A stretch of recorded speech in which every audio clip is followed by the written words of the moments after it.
Bonjour et bienvenue, fidèles téléspectateurs. Nous sommes en direct du Centre missionnaire de Jésus-Christ à Delvaux. Nous continuons notre conférence biblique que nous avions amorcée depuis le mois d'avril dernier, avec comme sujet élection et prédestination. Un sujet très important pour l'épouse du Seigneur dans le monde entier et pour l'Église épouse à travers la République et puis tout le monde entier. Donc, alors, la fois passée, nous avions parlé de ce sujet. Aujourd'hui, c'est donc la suite. D'abord, je m'en vais nous excuser pour les petits retards de 10 minutes avec lesquels nous avons commencé. Et ces sujets, nous l'avons déjà abordé. Un petit rappel, c'est que l'élection et la prédestination doivent être appréhendées sous trois aspects distincts, à savoir la préscience des dieux, la volonté des dieux et le libre arbitre de chacun. Donc, je ne suis pas l'orateur principal. Il s'agit plutôt de notre bien-aimé frère Sam Kitoko qui est là. Et puis, après son exposé, nous allons prendre les questions qui viendront de la part du public. Et sans plus tarder, je donne la parole à notre bien-aimé frère Sam Kitoko, qui est le berger de l'Assemblée chrétienne de Delvaux. Pasteur, vous avez la parole. Merci. Bonjour à tout le monde. Que Dieu bénisse chacun de nous. Ce sont des moments importants pour le peuple de Dieu que nous sommes, parce que nous vivons dans un âge de confusion. Et le Seigneur a promis en disant dans Joël chapitre 2 que mon peuple ne sera plus jamais dans la confusion. Dans cet âge de grande confusion, il a plu au Seigneur, par sa grâce, de nous envoyer ces glorieux messages bibliques du temps de la fin pour nous éclairer sur toutes choses. Et Dieu, dans sa grâce, il a aussi éclairé ces sujets importants sur l'élection et la prédestination. Alors, je vais faire un petit résumé de ce qui a été dit la fois passée et j'aimerais que chacun puisse suivre attentivement avant d'ajouter quelques éléments et entrer toujours à l'élection et à la prédestination des élus. Et il y a aussi le groupe qu'on appelle les appelés. Tous ces deux-là font partie de ceux qu'on appelle les enfants de Dieu ou les fils ou les filles de Dieu. Ce sont ces gens-là qui sont concernés par l'élection et par la prédestination. Alors, nous avons dit que l'élection a eu lieu avant la fondation du monde et non dans l'éternité. Le plan du salut de Dieu a été conçu dans l'éternité. Il a été révélé après la chute dans l'Ancien Testament. Il a été accompli au Calvaire. Et depuis le jour de la Pentecôte, chaque croyant est appelé à expérimenter le salut accompli par Dieu à Golgotha. Et bientôt, le Seigneur viendra en tant que sauveur pour achever son plan du salut envers les nations chez nous et ensuite envers Israël. Comme vous le savez bien, selon le plan du salut, Israël ne fait point partie des nations. Je peux vous le lire rapidement dans Nombre chapitre 23. Il est écrit ceci, Nombre 23. Je lis le 9e verset. Il est écrit ceci. Je le vois du sommet des rochers. Donc Balaam s'est trouvé sur le sommet des rochers. Lui, il était sur le sommet des rochers. Et Israël était dans la vallée. Et il contemplait Israël à partir du sommet des rochers. Il dit, je le vois du sommet des rochers. Je le contemple du haut des collines. C'est un peuple qui a sa demeure à part écoutez, et qui ne fait point partie des nations. C'est que dans le plan du salut, quand Dieu compte les nations, il les compte sans parler d'Israël. Israël, c'est un peuple mis à part. Et Dieu était avec Israël en tant que nation, une nation mise à part, une nation choisie par Dieu lui-même. C'est-à-dire qu'en rapport avec l'élection, le peuple élu de Dieu dans le naturel, c'est Israël. C'est un peuple qui bénéficie du choix de Dieu.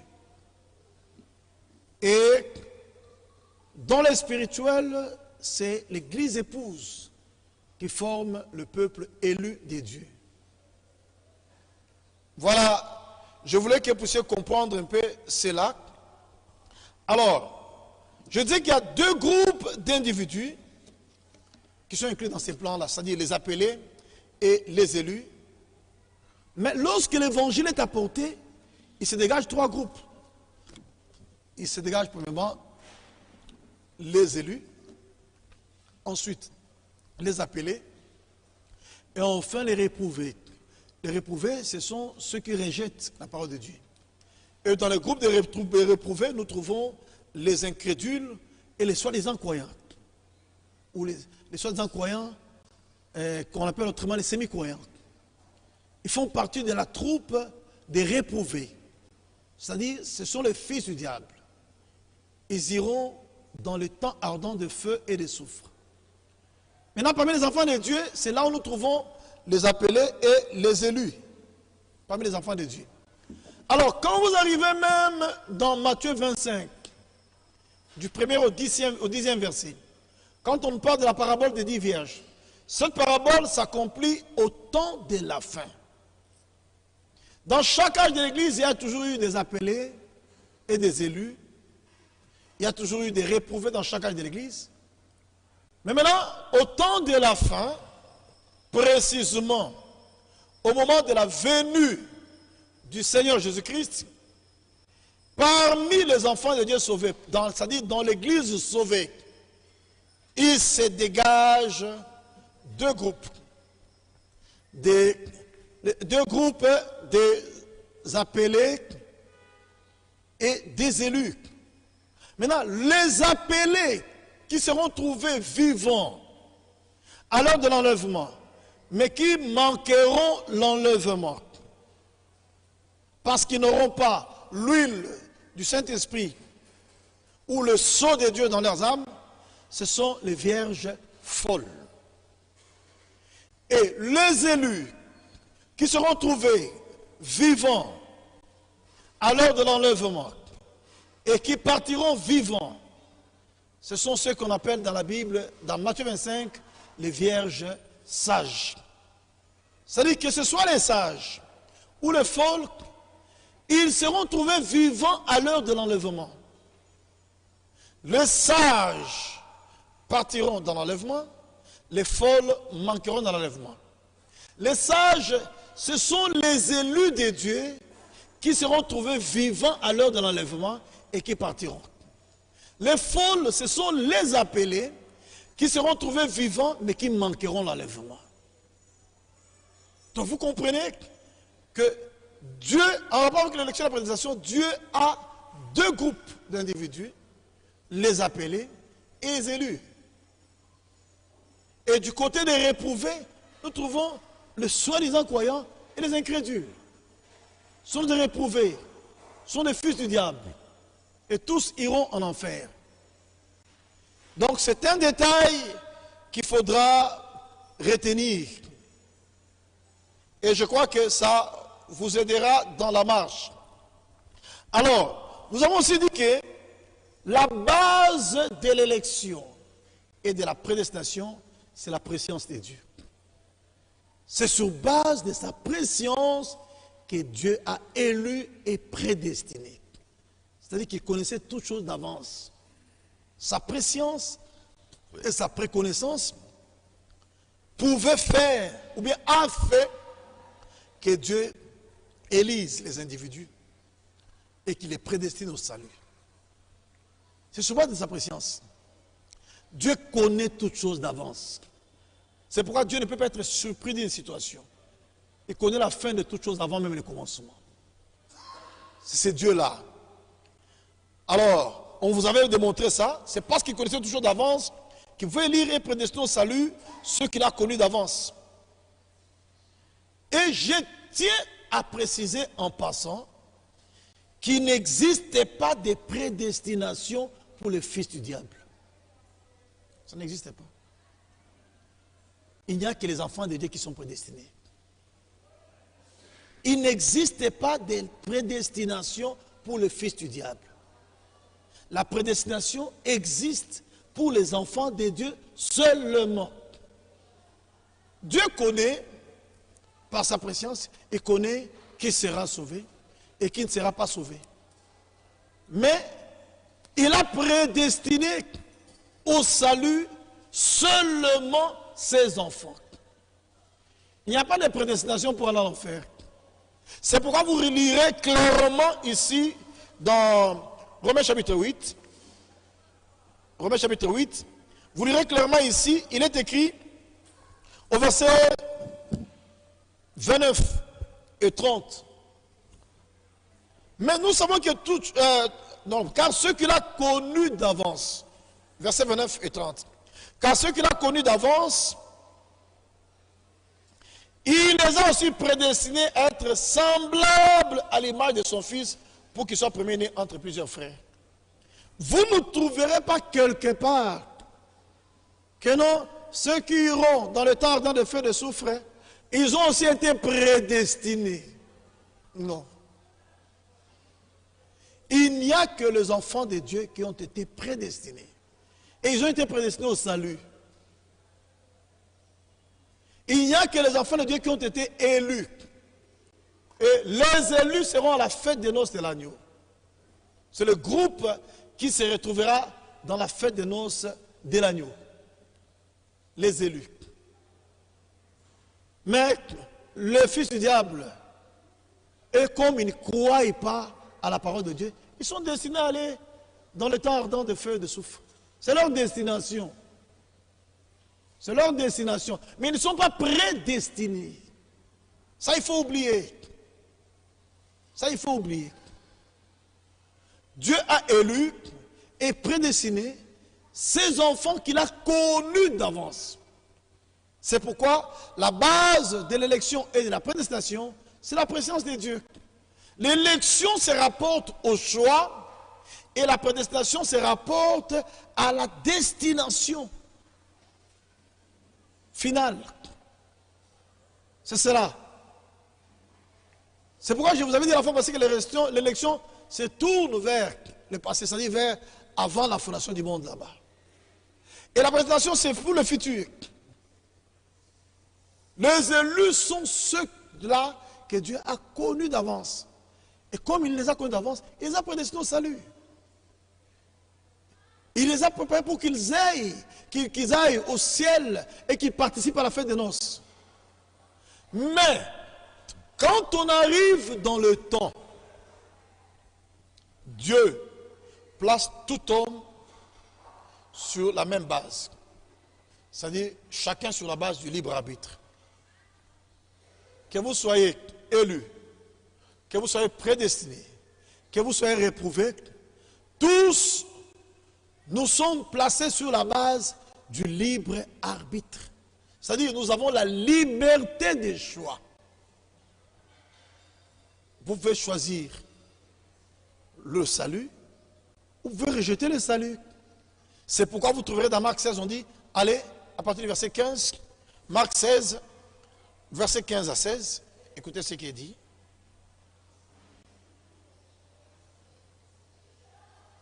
Marc chapitre 16, verset 15 à 16. Il est écrit ceci.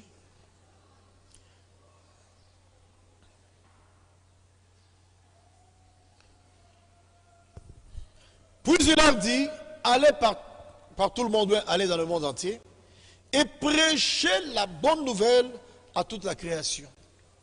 Celui qui croira et qui sera baptisé sera sauvé. Mais celui qui ne croira pas sera condamné.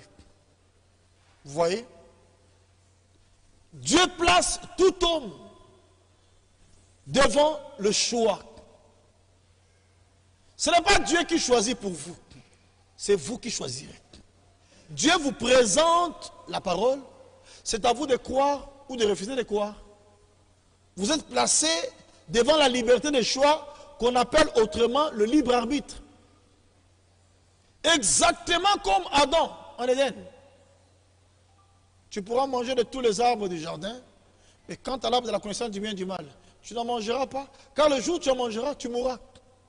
Dieu n'était pas surpris qu'Adam ait mangé le fruit. Dieu le savait, et Dieu voyait quand Adam le faisait. Mais ce n'est pas Dieu qui a poussé Adam pour le faire. C'est Adam dans sa liberté qui a suivi sa femme. C'est la femme dans sa liberté qui a mangé le fruit défendu, ou qui a mangé l'enseignement du serpent ancien, du diable par le serpent ancien. Et depuis ce temps-là jusqu'à aujourd'hui, Dieu place toujours l'homme devant cette liberté de choix. Même tel que nous sommes ici, chacun a ce libre arbitre-là. Je vous donne un exemple clair. Cette conférence ici, il y a eu la publicité, il y a eu l'annonce, mais remarquez, ce n'est pas tout le monde qui est venu. Chacun avait le libre arbitre de venir ou de refuser. Même pour le suivre en ligne, ce n'est pas tout le monde qui le suit en ligne. Il y a des gens qui le suivent en ligne et d'autres qui ne le suivent pas. C'est-à-dire que Dieu a toujours placé l'homme devant cette liberté de choix. C'est pourquoi je vous ai dit que dans le plan du salut de Dieu, il y a trois choses qu'il faut retenir. Premièrement, il y a la préscience de Dieu. Deuxièmement, il y a la volonté de Dieu. Et troisièmement, il y a le libre arbitre de l'homme. C'est le libre arbitre de l'homme. C'est Dieu qui a placé cet homme-là devant cette liberté de choix. C'est toi qui choisiras. C'est pourquoi je vous avais lu la fois passée une citation de Frère Franck que je vais reprendre aujourd'hui. Une citation de Frère Franck qu'il avait dit dans la prédication, l'invitation, qu'il avait prêché à Krefeld le 5 mai 1984.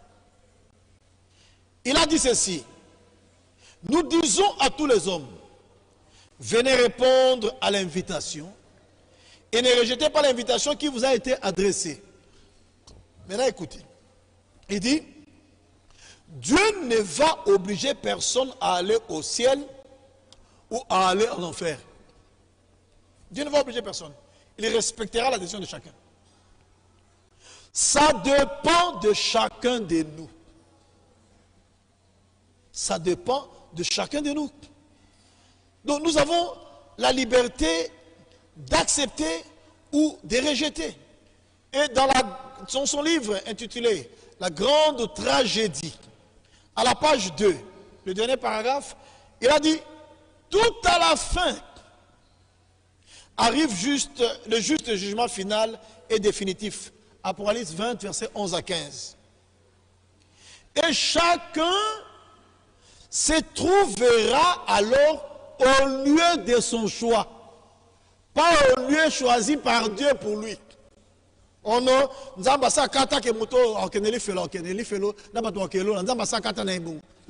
Dieu connaissait d'avance. Mais la finalité là, vous direz, c'est à vous de choisir ça. C'est à vous de choisir, ce n'est pas Dieu qui choisira pour vous. Sinon, Dieu ne sera plus le juste juge. Il deviendra un juge inique, un juge injuste. Or, Dieu est juste dans ses jugements. Il est juste en toutes circonstances. Vous voyez? Mais on dit tout à la fin arrive le juste jugement final et définitif. Apocalypse 20, 11 à 15. Et chacun se trouvera alors au lieu de son choix. Nous connaissons le proverbe qui dit, celui qui a le choix a aussi le tourment. Pour ce qui concerne l'éternité, on peut dire, celui qui a fait le bon choix échappe au tourment. C'est pourquoi au jour du jugement, même Caïn ne discutera pas. Caïn ne discutera pas parce que Dieu lui avait accordé la grâce de faire les bons choix. Mais Caïn n'a pas fait les bons choix. Pourquoi es-tu irrité et pourquoi ton visage est-il abattu? Certainement, si tu agis bien, tu relèveras ton visage. Et si tu agis mal, le péché se couche à la porte. Et ses désirs se portent vers toi, mais toi, domine sur lui. Donc même Caïn avait la liberté de dominer sur le péché. Dieu lui avait accordé cette faveur-là. C'était la grâce de Dieu. Faites à Caïn, mais n'oubliez pas que la grâce n'est grâce qu'à condition d'être reçue comme grâce. Quand Dieu vous fait grâce, vous rejetez, elle devient une disgrâce. C'est que la grâce de Dieu, Dieu l'a accordée à tout le monde. Mais ceux qui l'expérimentent, ce sont seulement les croyants. C'est pourquoi dans Jean 3,16, il est écrit, dans Jean 3,16, il est écrit, car Dieu a tellement aimé le monde qu'il a donné son Fils unique, afin que quiconque croit en lui, quiconque croit en lui ne périsse point, mais qu'il ait la vie éternelle. C'est quiconque. Dieu, lui, il a fait le don. Il a offert au monde entier. Donc, Christ est le don de Dieu pour l'humanité. Mais, pour expérimenter ces dons-là, ce salut-là, accompli pour l'humanité, c'est seulement quiconque croit. Il n'y a que les croyants qui l'expérimentent. Celui qui refuse de croire, il ne l'expérimente pas. C'est pourquoi même la parole de Dieu n'agit pas dans tout le monde. La parole de Dieu agit en vous qui croyez. Vous croyez, la parole produira son effet. Vous refusez de croire, elle ne produira pas d'effet sur vous. Ce n'est pas la faute de Dieu. C'est vous, dans votre liberté, qui n'avez pas donné accès à la parole de Dieu. C'est pourquoi je dis qu'il y a trois choses qu'il faut retenir dans le plan de salut. Il y a la préscience de Dieu, il y a la volonté de Dieu, et il y a le libre arbitre de l'homme. La présence de Dieu a fait que Dieu a connu toutes choses dans l'avance. C'est souvent de cela qu'il pouvait élire et prédestiner. C'est souvent de cela qu'il pouvait inscrire nos noms dans le livre de vie de l'agneau. Même les autres dans le livre de vie. C'est souvent de cela. La volonté de Dieu. La Bible l'a montré dans Timothée 2, 3 à 4. Dieu veut que tous les hommes soient sauvés et parviennent à la connaissance de la vérité. Mais tous les hommes ne seront pas sauvés. Et tous les hommes ne parviendront pas à la connaissance de la vérité. Ce n'est pas parce que Dieu ne le veut pas. C'est parce qu'eux ne le veulent pas. Dieu le veut. C'est pourquoi il a accompli le salut. C'est pourquoi il a envoyé l'évangile. C'est pourquoi il a envoyé les prédicateurs. Mais les hommes ne le veulent pas. Et quand un homme ne veut pas ce que Dieu veut, Dieu doit vouloir ce que l'homme veut. C'est cela. Voyez, frère, ce que Dieu veut, toi tu refuses. Alors Dieu voudra ce que tu veux. C'est pourquoi même ce qu'on appelle l'endurcissement ne se fait pas par hasard. Et l'endurcissement ne se fait jamais subitement. Il y a un schéma pour arriver à l'endurcissement. D'abord, la première chose, ou l'ancêtre, ou le parent de l'endurcissement, c'est l'incrédulité. Vous commencez d'abord par douter de la parole de Dieu, mais on continuera à vous présenter la même parole. Quand vous trouverez que ça commence à vous embêter, vous allez rejeter la parole. C'est-à-dire, après l'incrédulité, suit le rejet. Et on continuera à présenter la parole. Finalement, quand vous en aurez là, vous dites, attention, ne m'amenez plus cette histoire-là. Vous vous endurcissez. Et quand vous vous endurcissez, Dieu vient et vous endurcit maintenant complètement. Donc, l'endurcissement ne se fait jamais de façon brusque. L'endurcissement ne se fait jamais de façon brusque. L'ancêtre de l'endurcissement se nomme l'incrédulité. Suivi de son fils appelé le rejet et de son petit-fils appelé l'endurcissement. C'est ça le schéma. Donc on voyait que non, quelqu'un est endurci. Cet homme-là qui est endurci doit d'abord, au préalable, douter de la parole. Ensuite, il va rejeter la parole. Enfin, il va s'endurcir. Et Dieu viendra l'endurcir complètement. Et c'est en ce moment-là que s'accomplira, il endurcit qui le veut. Vous voyez?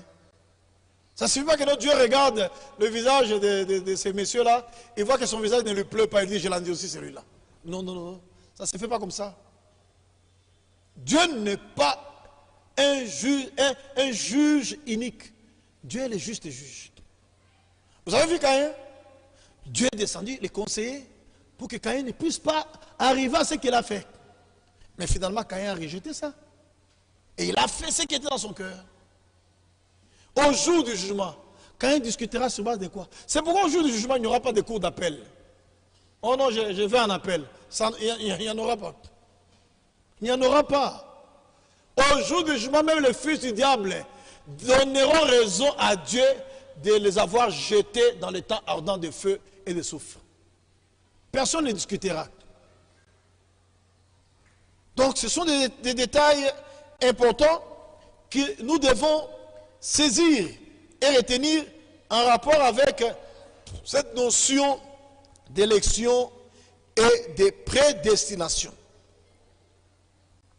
Et je voulais encore rappeler, comme je l'avais dit, que l'élection s'est faite dans l'élu. Et l'élu, c'est Christ. C'est pourquoi Ephésiens 1:3 dit, Ephésiens 1:4 plutôt, en lui, Dieu nous a élus. Lui qui? L'élu. Jésus-Christ, c'est l'élu de Dieu. Et en Christ, nous sommes les élus de Dieu. L'élection s'est faite dans l'élu. En lui, Dieu nous a élus. Quand? Pas dans l'éternité, avant la fondation du monde. Dans l'éternité, il n'y a pas d'avant ou d'après. Dans l'éternité, il n'y a pas de temps. Dans l'éternité, il n'y a pas de période, il n'y a pas de minutes, il n'y a pas de secondes.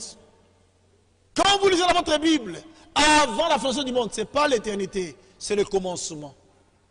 C'est quand Elohim est sorti de sa plénitude originelle d'esprit, de lumière et de vie.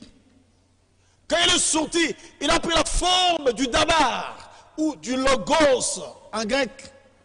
Quand il a pris cette forme là-bas, c'est en ce moment, remarquez les anges, ils ont chuté avec Lucifer.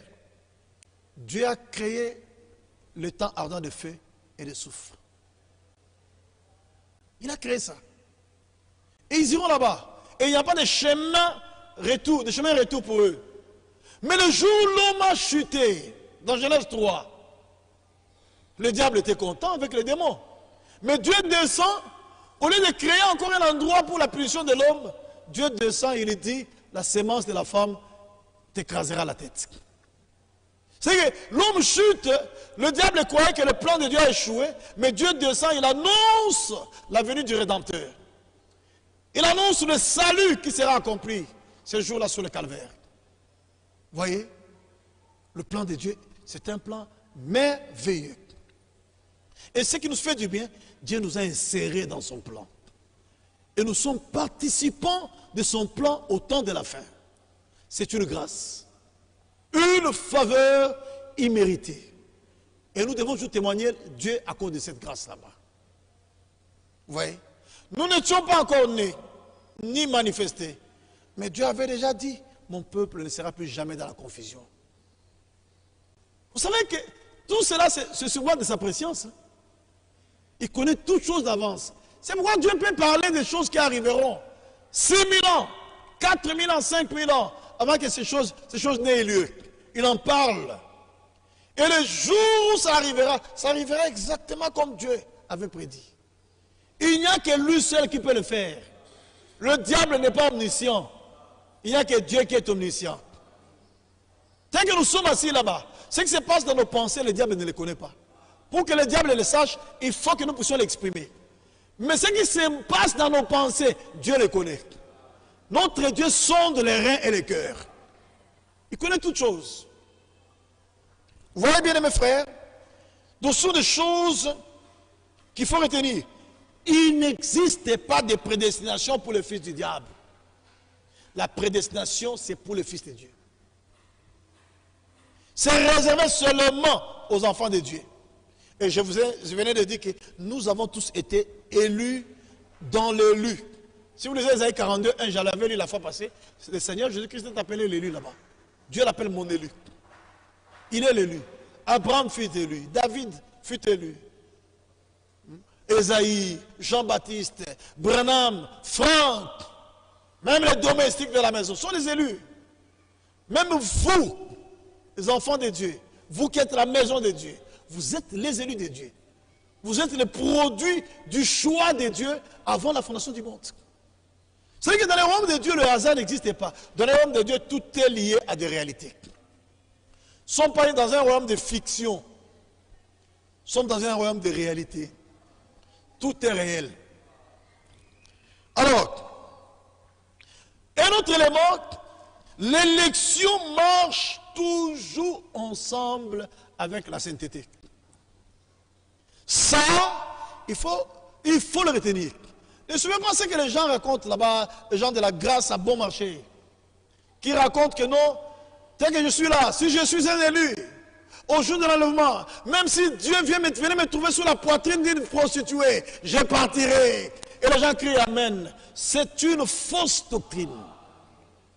C'est un mensonge. Dieu viendra prendre une épouse irréprochable, sainte et irrépréhensible.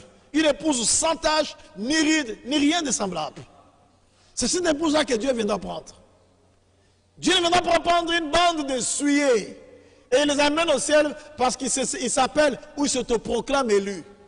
Être élu signifie premièrement être destiné à un service et deuxièmement y être consacré.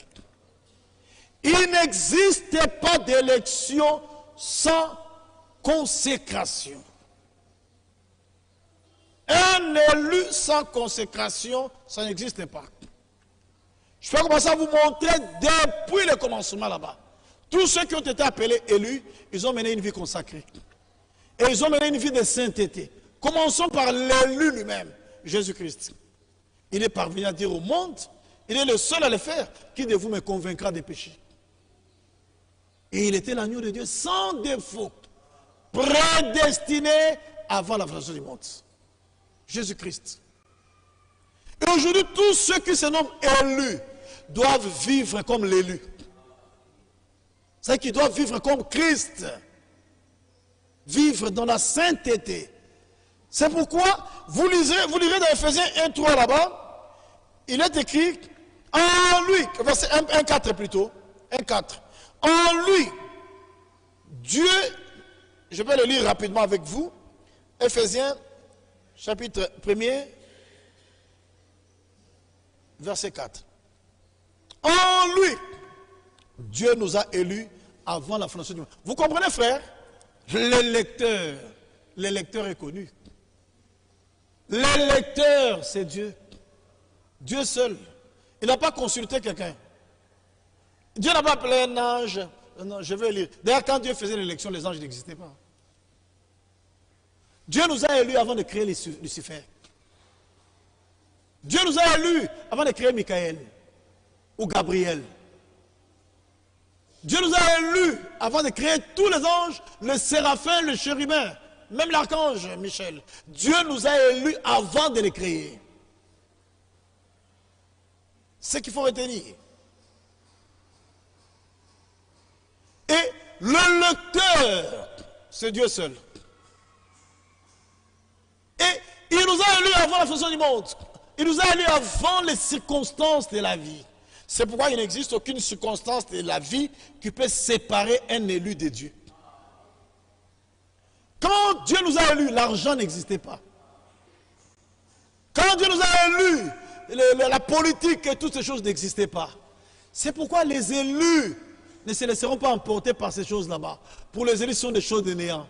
Quand Dieu nous a élus, la fausse doctrine n'existait pas. C'est pourquoi aucun élu ne sera séduit par la fausse doctrine. Aucun. Donc, l'élection a eu lieu avant toutes les circonstances temporelles. C'est pourquoi il n'existe aucune circonstance temporelle qui peut influencer l'élection, notre élection. Ça n'existe pas. En lui, Dieu nous a élus avant la fondation du monde pour que nous soyons saints et irréprochables devant lui. Maintenant, Dieu nous a élus pour que nous soyons saints et irréprochables. Toi, le jour de l'enlèvement, quand le Seigneur vient prendre les saints pour les amener au ciel, tu te retrouves sur la poitrine d'une prostituée. Et tu dis, comme je suis élu, je partirai. C'est la preuve que tu n'es pas élu. Parce que l'élection marche de pair avec la sainteté.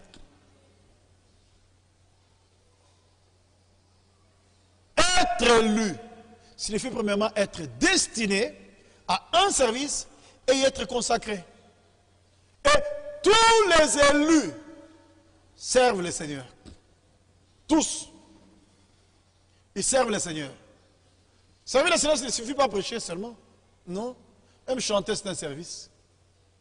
Dire Amen. Faites toujours le service de Dieu. Obéir à la parole, c'est un service. Prier, c'est un service. C'est un service. Quand vous mettez à genoux, vous priez, vous jeûnez, c'est un service.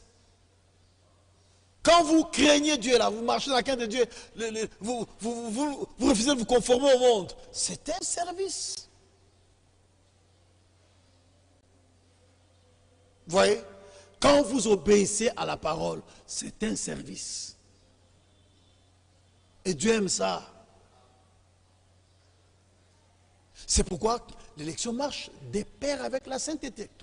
Dieu nous a élus pour le but, pour que nous soyons saints et irréprochables devant lui. Donc on ne peut pas venir nous parler aujourd'hui d'une élection remplie de souillures. C'est faux. C'est contraire au plan. Dieu nous a élus pour que nous soyons saints et irréprochables devant lui. Voyez, mes bien mes frères, ce sont des choses importantes que nous devons retenir. Maintenant, je voulais aussi ajouter quelques éléments. Ça, c'était le résumé de la fois passée. Hein. Tout ce que je viens de faire là, c'est le résumé de la fois passée. De la conférence qu'on avait eue le 5 avril. C'est ce que je venais de résumer. Oui. Alors, l'élection ne s'est pas faite sur base de la volonté de Dieu, mais c'est sur base de sa préscience. Si Dieu s'était permis de choisir sur base de sa volonté, alors Dieu sera injuste. Et là, il y aura de graves discussions au tribunal. Il y aura de graves, je vous dis de graves discussions. Non, mais Seigneur, moi si je suis parti en enfer, mais c'était ta volonté. C'est toi-même qui voulais que je parte en enfer. Vous voyez? Et ça, on fait de Dieu un Dieu injuste, un juge injuste. Mais je rappelle à l'auditoire que vous êtes que Dieu est le juste juge. 2 Timothée 4, verset 8. Il est clairement écrit ceci là-bas. 2 Timothée 4, verset 8. Il est écrit là-bas. Désormais, la couronne de justice m'est réservée. Le Seigneur, le juste juge, me la donnera en ce jour-là. Non seulement à moi, mais aussi à tous ceux qui auront aimé sa venue. Vous voyez? Il est appelé le juste juge, le Seigneur. Si Dieu a prédestiné sur base de sa volonté, frère, il y aura de graves discussions devant le tribunal blanc. Lors du jugement dernier, il y aura des discussions terribles. Mais Dieu n'a pas élu et prédestiné sur base de sa volonté, mais il a élu et prédestiné sur base de sa préscience. Vous voyez? Et il y a une écriture qui est mal comprise. On me fait déjà signe pour que j'arrête afin de permettre aux gens de poser des questions. C'est ça, hein? Alors, bon, ça va. Je peux... Ah, je continue encore un peu. 5 minutes, hein? Ok, d'accord. Dans la pensée de Dieu, il nous avait déjà vus bien avant. Mais nous n'avons pas existé là-bas. Nous avons existé ici sur la terre. Dieu nous avait vus dans sa pensée. Il nous avait connus d'avance. Mais c'est sur la terre que nous avons été manifestés. C'est sur la terre que nous avons le droit de choisir. C'est sur cette terre ici. Et quand on dit que nous sommes issus de Dieu, frère, nous sommes issus de Dieu ici sur la terre lors de l'engendrement. Quand l'évangile nous est présenté, Dieu donne sa sémence, l'engendrement a lieu, ensuite la naissance a lieu, quand nous recevons le Zoé ou la vie de Dieu dans notre âme. C'est en ce moment-là que la nouvelle naissance a lieu. Donc, de la même manière que Christ était issu de Dieu, c'est-à-dire engendré de Dieu, Dieu a donné sa sémence. Et l'Esprit est venu féconder cette sémence. Il y a eu la naissance du premier Fils de Dieu. Tous les fils de Dieu naissent de la même manière. Tous les fils et filles de Dieu, ils naissent de la même manière par la coopération de la parole et de l'Esprit. C'est comme ça. La parole et l'Esprit coopèrent pour qu'il y ait engendrement et qu'il y ait naissance. Nous n'avons pas été issus de Dieu dans l'éternité. Non, non, non, non. Dans l'éternité, nous étions dans la pensée de Dieu. Mais c'est sur la terre, lors de l'engendrement, que nous avons été issus. Nous sommes sortis de Dieu. Dieu a donné sa sémence qui est sa parole. Et cette sémence a été fécondée par l'Esprit. Et c'est comme ça que nous sommes manifestés. Vous voyez? C'est aussi un détail à ne pas négliger. Je peux arrêter par là, d'autres choses, on peut le dire pendant la séance. Merci beaucoup, cher pasteur Sam Kutoko. Nous allons prendre maintenant les questions du public. Vous prenez, il y a un micro qui est en circulation, vous vous présentez et puis vous posez votre question. Et je veux que nous soyons un peu brefs dans notre manière de poser les questions. Nous commençons avec la sœur Charlotte Mutakamba.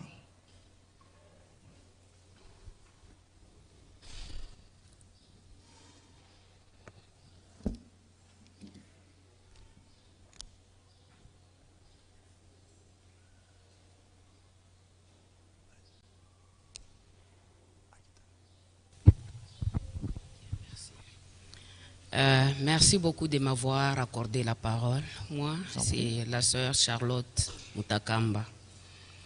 Ma question est celle-ci. D'ailleurs, la première question a été répondue dès l'introduction.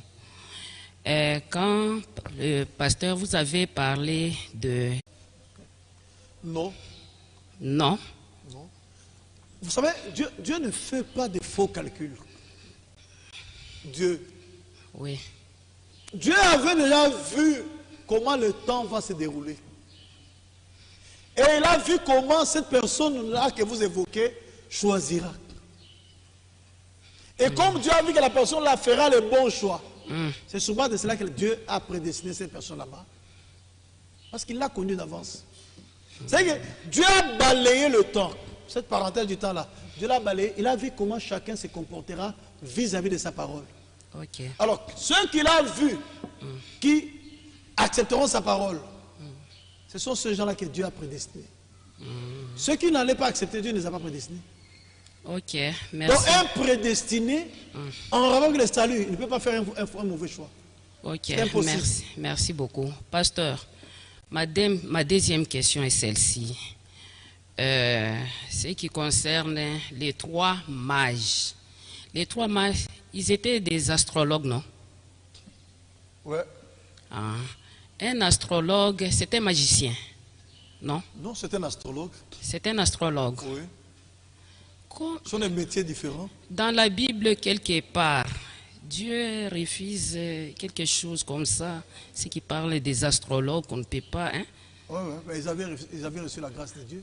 Ils étaient des astrologues, les trois mages. Oui, oui. Ils étaient des prédestinés.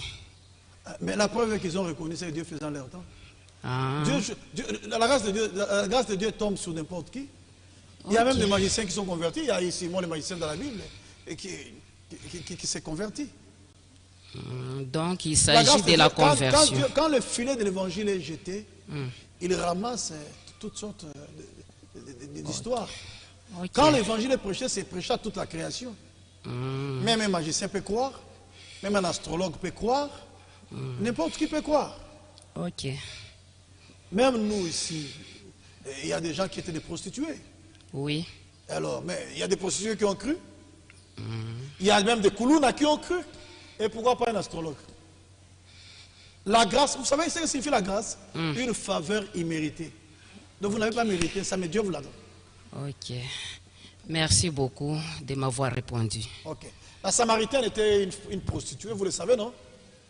Mais la Merci Samaritaine beaucoup. a Nous discerné prenons- ce que Caïphe et les autres ne pouvaient pas discerner. Hein? Et là, quand la Samaritaine, quand elle a vu le Seigneur, il dit, Seigneur, je vois que tu es le Messie. Elle a vu d'abord qu'il était prophète. Elle a dit, je vois que tu es prophète. Lorsque le Messie viendra, il nous dira toutes choses. Il dit, je le suis, moi qui te parle. Voilà. Une prostituée qui était à son 6e amant. Maintenant, quand il est arrivé en face d'un 7e, qu'elle croyait pouvoir prendre dans les pièges, mais c'est elle qui a été prise au piège. Merci beaucoup. Nous allons prendre Joël Dikaya.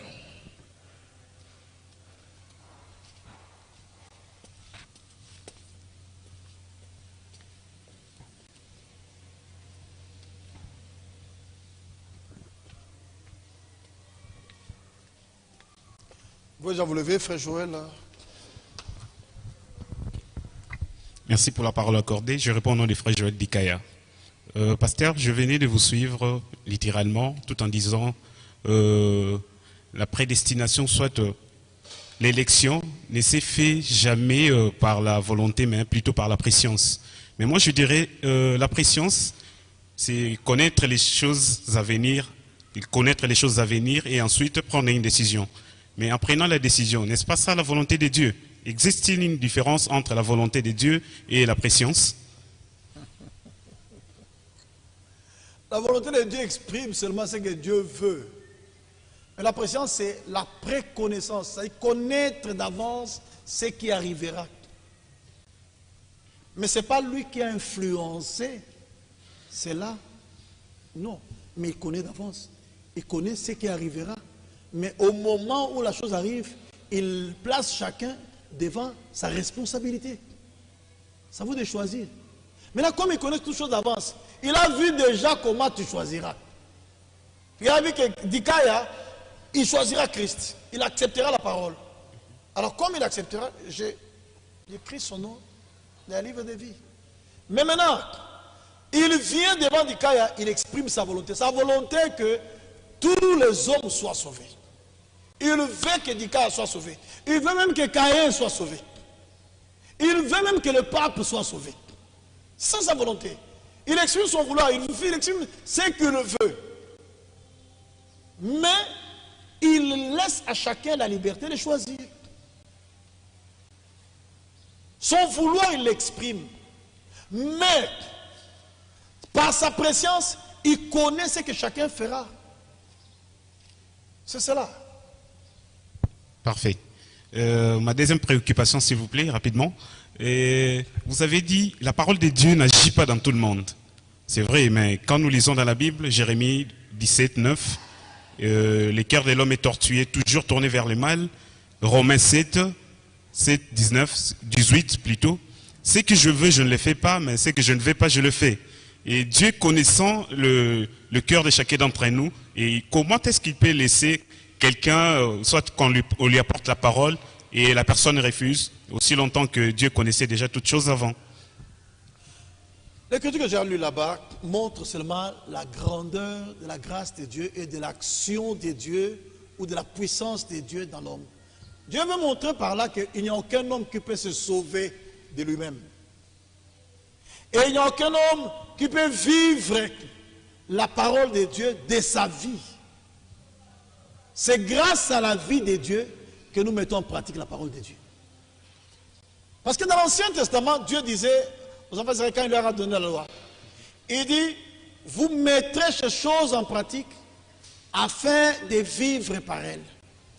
Il montre aux gens que non, pour parvenir à la vie, vous devez faire quelque chose. Personne n'a réussi.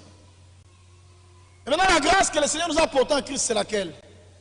Il vous apporte cette vie-là qui avait fait défaut dans l'ancienne alliance. Et grâce à cette vie là-bas, vous devenez capable de mettre en pratique la parole et de dominer le mal. Donc Paul montre par là que l'homme, de sa propre volonté, il est incapable d'obéir au commandement de Dieu. C'est seulement la grâce de Dieu qui nous rend capables. Mais il faut commencer par quoi? Il faut croire. Quand vous croyez, alors vous donnez l'accès à Dieu d'aller avec son action jusqu'au bout. Merci, Voilà. merci. Moi-même, j'ai une question, pasteur. Vous avez dit que être élu de Dieu, c'est être prédestiné à un service et y être consacré. Alors, lorsque les gens qui sont chargés d'accomplir les annonces prophétiques, par exemple, le frère Branham a annoncé que la Russie bombardera les États-Unis d'Amérique. C'est une prophétie.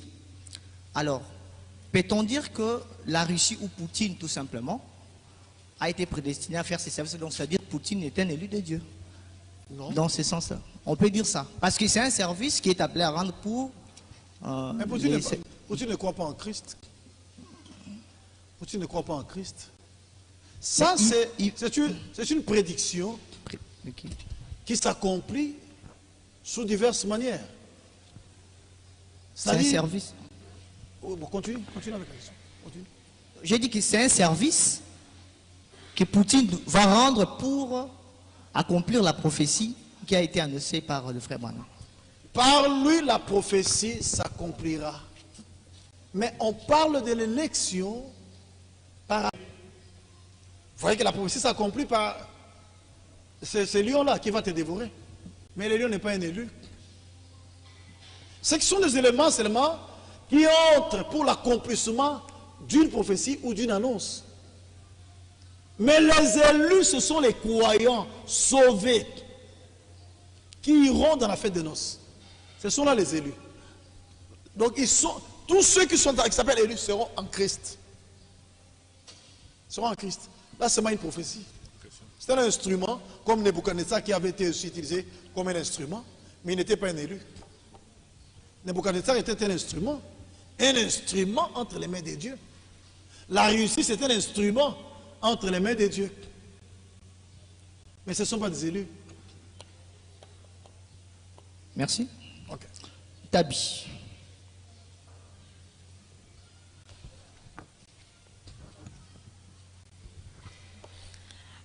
Merci pour la parole. Je suis Béni Tabi, journaliste et également membre du Corps du Christ. Alors, je vous ai suivi avec beaucoup d'attention et j'ai une question. Tout à l'heure, vous avez parlé de la préscience de Dieu. Dieu sait tout et rien ne le surprend. Et comme illustration, vous avez évoqué l'histoire d'Adam et Ève que nous apprenons tous dès l'Écodime. Dieu savait qu'Adam et Ève pécheraient. Alors ma question est celle-ci. Notre Dieu est amour. Cela est une vérité universelle. Pourquoi, sachant qu'Adam et Ève vont pécher, il a quand même placé cet arbre dans le jardin d'Éden? Il savait qu'ils allaient finir par tomber. Pourquoi avoir créé des êtres semblables à lui pour qu'ils tombent en quelque sorte? La première question. Et la deuxième question, permettez que j'enchaîne. Vous avez parlé d'élection. Alors, qui dit élection dit choix. Le principe du choix, c'est de prendre une partie et de laisser une autre. Dieu, dans sa préscience, a vu que telle personne commettrait tel acte et il l'a prédestiné, il l'a élu. Alors, pourquoi se donne-t-il la peine de permettre qu'il y ait des êtres qui, dans leur vie, ils vont commettre des actes, ils vont faire des choix qui feront qu'ils qu'ils ne soient pas sauvés? Pourquoi se donne-t-il cette peine-là de les laisser vivre et pour qu'en fin de compte, ils soient perdus? Merci. La première question, c'était... Vous avez dit quoi? La première question, c'était laquelle? Répétez brièvement la première question. C'était quoi la première question? Je note. Pourquoi avoir quand même placé l'arbre au milieu du jardin, sachant qu'ils allaient pécher? Pourquoi avoir placé l'arbre au milieu du jardin, sachant qu'ils allaient pécher? Dieu a un plan qu'il a conçu, ces plans-là de salut. Il a conçu ce plan-là pour exister avec sa famille, au final, dans l'éternité.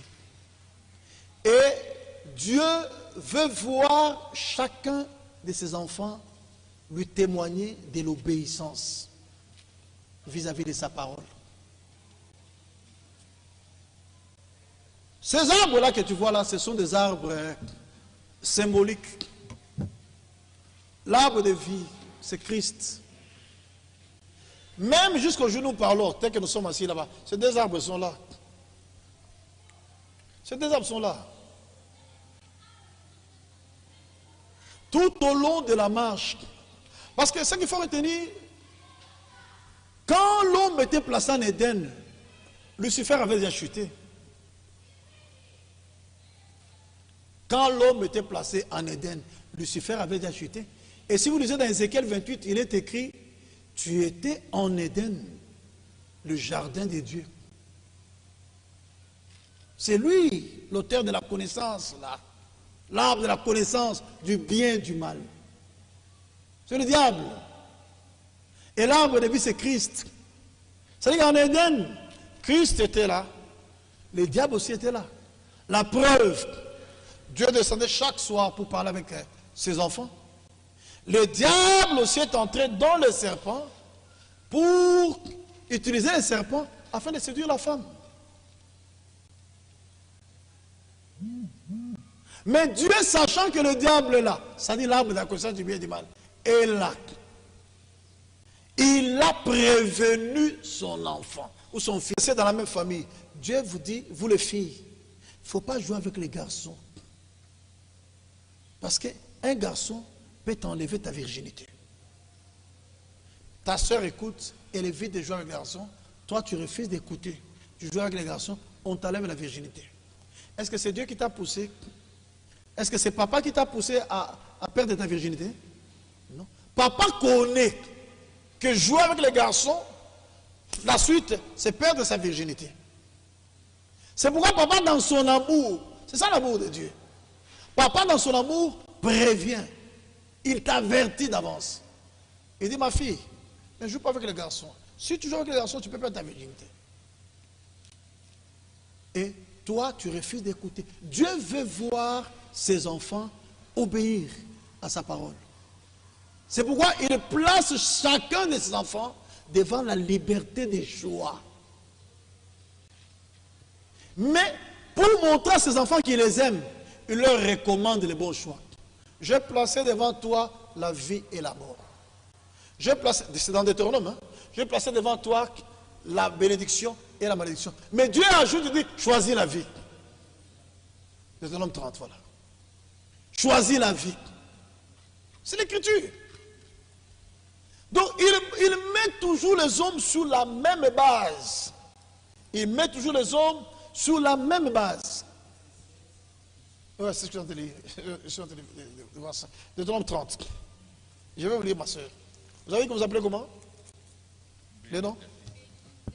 Béni? Ah, ok, béni. Écoutez. À partir du verset 15. Deutéronome 30, à partir du verset 15. Vois, j'ai mis aujourd'hui devant toi la vie et les biens, la mort et le mal. Exactement, j'avais mis en Éden l'arbre de la vie et l'arbre de la connaissance du bien et du mal. C'est le même Dieu.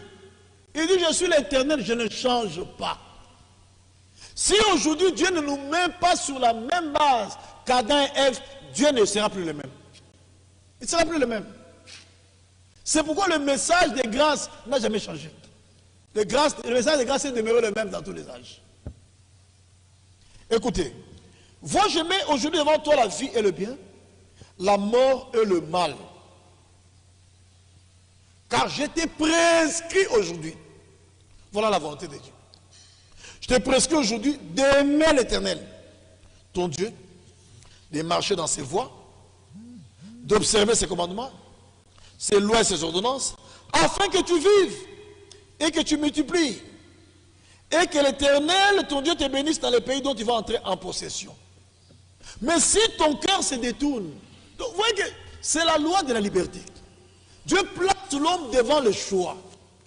Il place l'homme devant le libre arbitre. Mais Dieu, dans son amour, recommande à l'homme de faire les bons choix. C'est ce qu'il a fait en Éden. Il y avait l'arbre de la vie, l'arbre de la connaissance du bien et du mal. Mais Dieu dit, tu pourras manger de tous les arbres. Il y a là. Mais Dieu, le jour où l'homme a mangé, ce n'était pas la faute de Dieu. C'était la faute de l'homme. Maintenant, Dieu le savait d'avance. Mais Dieu ne le voulait pas. Dieu ne le voulait pas. Il le savait. C'est pourquoi, comme il le savait, et il avait déjà vu que l'homme chutera, Dieu avait déjà en lui l'attribut du Rédempteur. Comme il savait que la chute amènerait la maladie, Dieu avait déjà en lui l'attribut de guérisseur. Vous comprenez? Il le savait, mais il ne le voulait pas. Parce qu'il y a des gens qui disent que Dieu voulait que l'homme tombe. C'est faux. Dieu ne voulait pas que l'homme tombe. Dieu savait que l'homme tombera. Deuxième question, c'était quoi? C'est presque la même chose, hein? Donc, satisfaite? Ok, merci. Un autre. Nous prenons la sœur Pascaline Gassia. Ah, bon, attendez. Je lis le verset 19. Ah, d'accord. Deutéronome 15 pour bénir. Écoutez. J'en prends aujourd'hui à témoin contre vous le ciel et la terre. J'ai mis devant toi la vie et la mort, la bénédiction et la... C'est lui, par son libre arbitre. La volonté de Dieu, elle est bonne, agréable et parfaite. C'est ça. Romains 12, 2. Est-ce qu'on peut acclamer quand même pour cette... Merci beaucoup. Nous prenons la sœur Pascaline Ngassia. Voilà.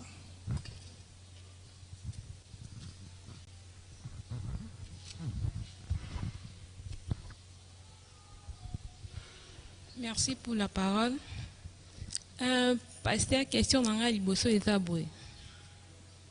Sur prédestination, question est que ceux qui sont prédestinés ou élu, n'engeni na koyeba ki naza élu. Deuxième question dans la que ceux qui sont élus et qui andimi message, c'est-à-dire fausse doctrine, n'engeni na koyeba ki naza na kati fausse doctrine pour qui abima na kati. D'accord. Ba élu nyonso bandimaka lubanzambe na tangu na bango pe batosaka yango. Ba élu nyonso. Je crois que c'était la matière de ce matin. Tous les élus reconnaissent leur aujourd'hui. C'est ça la point fondamentale.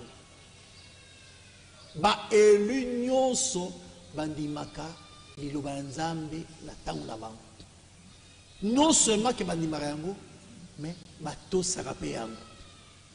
Pour la voyer ma fausse doctrine, na sainte doctrine, testeur ezara moko Bible. Les amis malédés.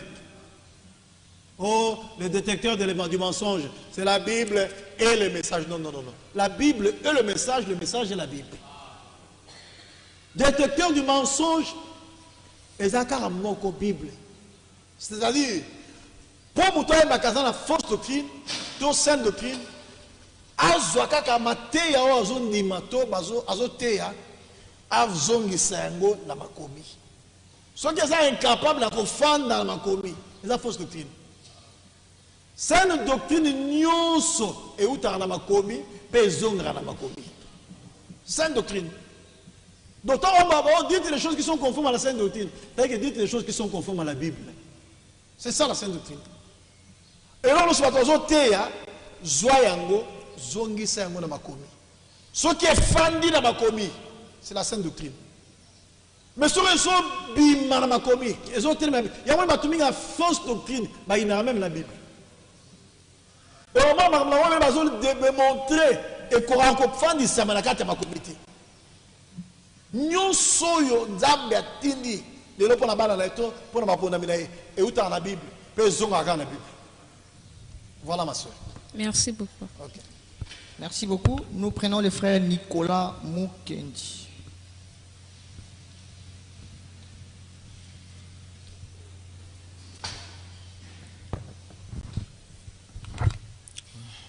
Merci. La question semble être un peu longue, mais je vais quand même la lire tout lentement. En fait, quelque part dans la Bible, il est écrit « Dieu regretta ou s'est repenti d'avoir créé l'homme. Cependant, dans sa préséance, il savait qu'il y a un plan du salut pour l'homme. Or, le regret montre le chèque, une déception. Alors, cependant, c'est quel attribut de Dieu qui a regretté, si Dieu lui-même a la préséance et ne peut pas regretter de l'échec? Et aussi,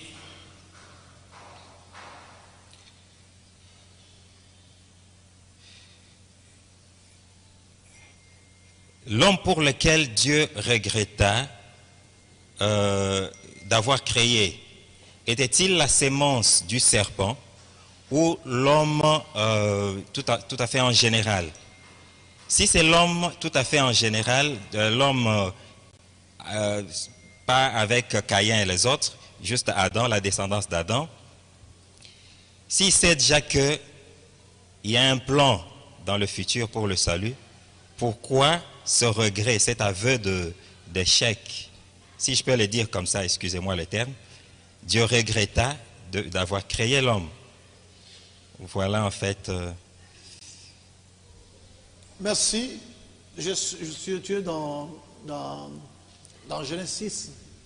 C'est là que le frère, l'écriture à laquelle il se réfère, c'est dans Genèse 6. Quand les fils de Dieu virent que les filles des hommes étaient belles, et ils en prirent pour femmes parmi toutes celles qu'ils choisirent. Quand Dieu a créé et formé l'homme, Dieu n'a pas créé l'homme et formé l'homme pour que l'homme fasse du mal. Dieu a formé l'homme pour que l'homme vive comme Dieu le veut. Même aujourd'hui, quand un homme agit mal, Dieu regrette toujours. Éphésiens 4:30 est clair. N'attristez pas le Saint-Esprit de Dieu, par lequel vous avez été scellés pour le jour de la rédemption. Le Saint-Esprit, c'est l'Esprit de Dieu, c'est Dieu lui-même. Mais il est attristé. Dieu était attristé par les comportements de l'homme. Ce n'était pas seulement le Fils de Dieu, même les fils de Caïn sont des hommes. Mais il faut comprendre que le Fils de Dieu dont on fait allusion là-bas, il s'agit des fils de Dieu de la lignée de Seth. Il s'agit des fils de Dieu naturels. En Christ, aujourd'hui, nous sommes les fils de Dieu dans le spirituel. Nous sommes la lignée spirituelle. C'est-à-dire qui vient par la parole et par l'esprit. Cela était issu de l'engendrement naturel par Seth. Et Dieu a regretté parce que c'était la lignée des fils de Dieu, la lignée des fils de Dieu créés à partir d'Adam, Adam 7, et 7 est arrivé jusqu'au déluge là-bas. Ouais. C'était les fils de Dieu non engendrés, mais les fils de Dieu créés par Adam. Et cette lignée-là des fils de Dieu a péri. C'est pourquoi vous trouverez aujourd'hui à l'enfer, il y a des fils de Dieu. C'était les fils de Dieu là. Ils sont en enfer. Ouais. Dieu a regretté à cause du comportement de ceux qui n'étaient pas censés se comporter de cette façon là-bas. Même aujourd'hui, quand un chrétien se comporte mal, Dieu regrette. C'est pourquoi le Saint-Esprit est attristé. Il est attristé à cause de mon propos que quand Dieu nous sauve, c'est pour que nous fassions seulement la volonté de Dieu. C'est pour que nous vivions pour lui. Quand Dieu a fait sortir Israël de l'Égypte, c'était pour qu'Israël vive pour Dieu. Mais vous avez remarqué, dans la marche, quand il s'est révolté contre Dieu, Dieu regrettait. Dieu s'est fâché. Le peuple que Dieu lui-même a fait sortir, vous verrez par la suite, il les a fait périr. Jude en parle. Seigneur, après avoir tiré le peuple de l'Égypte, il fit ensuite périr les incrédules. Ce sont les mêmes gens qui sont sortis à main levée, avec joie, qui se sont mis ensuite à murmurer. Comment? Par leur libre arbitre. Se sont mis à murmurer. Et Dieu les a frappés. Vous comprenez, frère? Donc, il s'agit du mauvais comportement que ces gens-là n'étaient pas censés faire. C'est ce qui a fait que Dieu regrette. Je les ai placés ici sur la terre pour qu'ils me donnent gloire. Mais vous lirez là-bas que le cœur des hommes s'est porté chaque jour, mais tous les jours, uniquement vers le mal. Oh, Dieu n'a pas formé l'homme pour que son... C'est très bien dit, mais j'aimerais insister sur une chose. Ouais. Prenons la préséance comme quand on regarde le film de Jésus. On sait déjà qu'à la fin du film de Jésus, Jésus va ressusciter et aller au ciel. Mais la première fois quand vous regardez ces films-là, vous allez pleurer parce que vous ne savez pas la fin du film. Mais je sais que là on le fouette, là on le tue et il va ressusciter. Je vais dire à ceux qui sont à côté de moi, hey, laissez, ne pleurez pas, le gars va ressusciter. Vous voyez? Mais maintenant tu sais, est-ce que c'est toi qui diriges ça? Dans les films là, quand tu sais qu'il va ressusciter, on va l'arrêter, après on va le tuer, il va ressusciter. C'est toi qui diriges le film? Non, mais là c'est Dieu qui connaît. Ah, voilà, Dieu connaît, mais ce n'est pas Dieu qui incite les gens à faire ça. C'est-à-dire qu'il y a quelques attributs de Dieu qui sont circonstanciels, qui regrettent, mais qui ne savent pas la fin. L'attribut de Dieu, chaque attribut de Dieu se manifeste seulement au moment voulu. Pour que Dieu se manifeste comme sauveur, il faut que quelqu'un soit perdu. Pour que Dieu se manifeste comme guérisseur, il faut qu'il y ait un malade.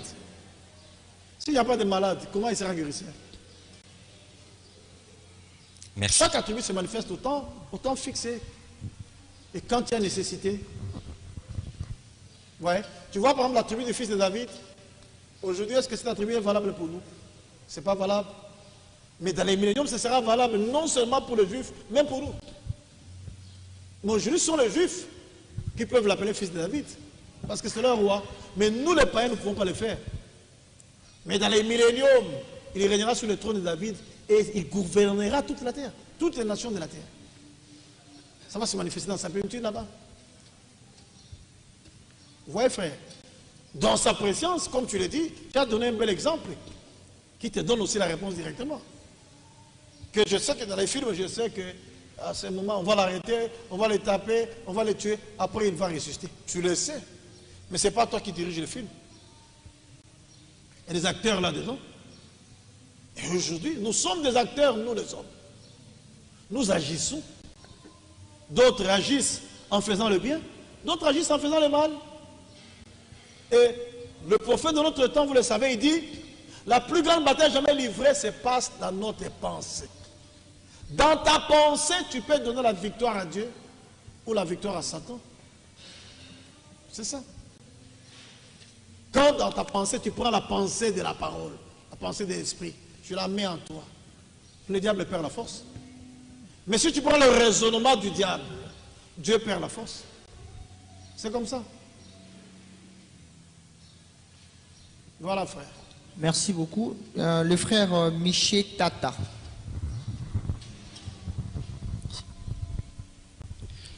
Voilà, merci infiniment pour le souffle verbal que vous m'accordez.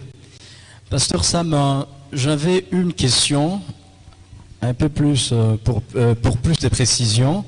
C'est celle de savoir que lors du déluge, Dieu a dû expier toute la terre.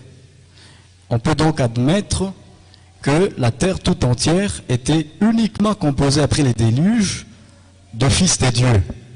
Parce que la descendance de Noé était issue de ces fils de Dieu-là.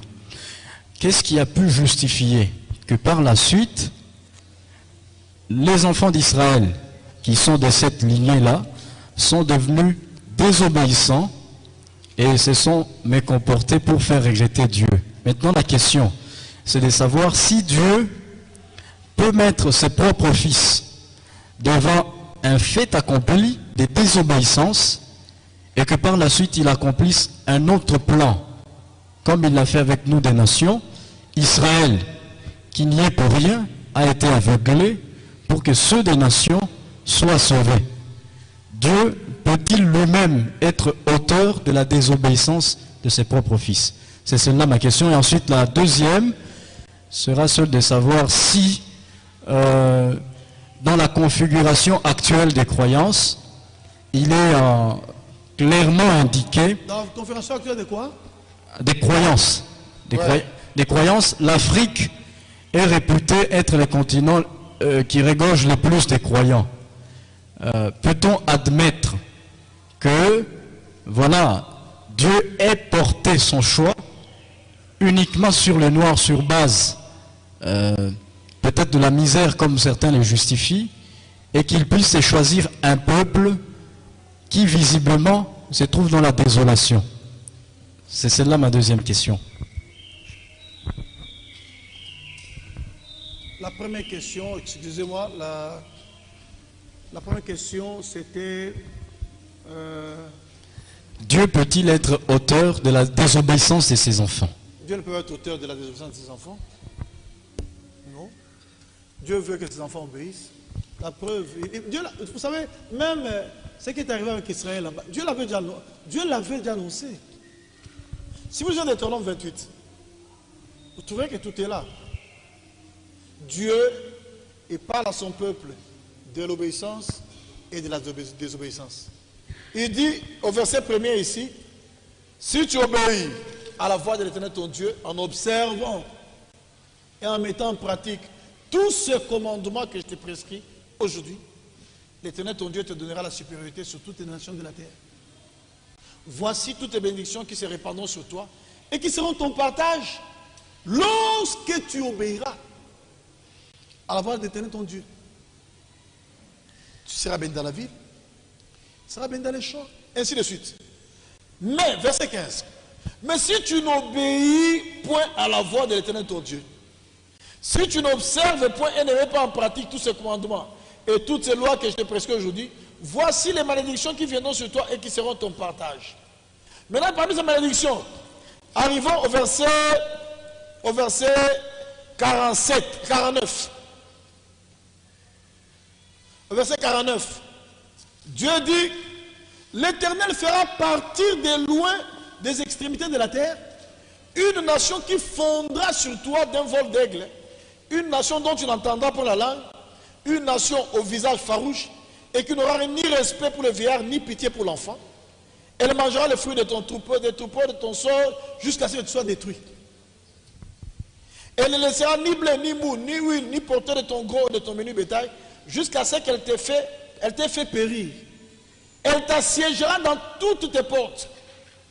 Vous vous suivez très bien, hein? Oui. Elle t'assiégera dans toutes tes portes jusqu'à ce que tes murailles tombent.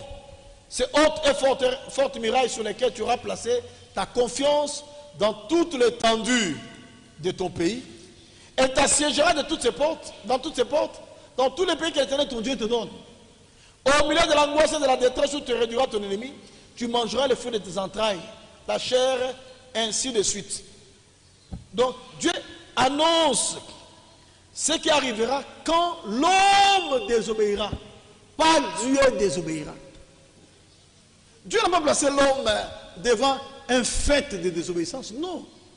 Dieu a placé l'homme devant sa responsabilité de choix, le libre arbitre.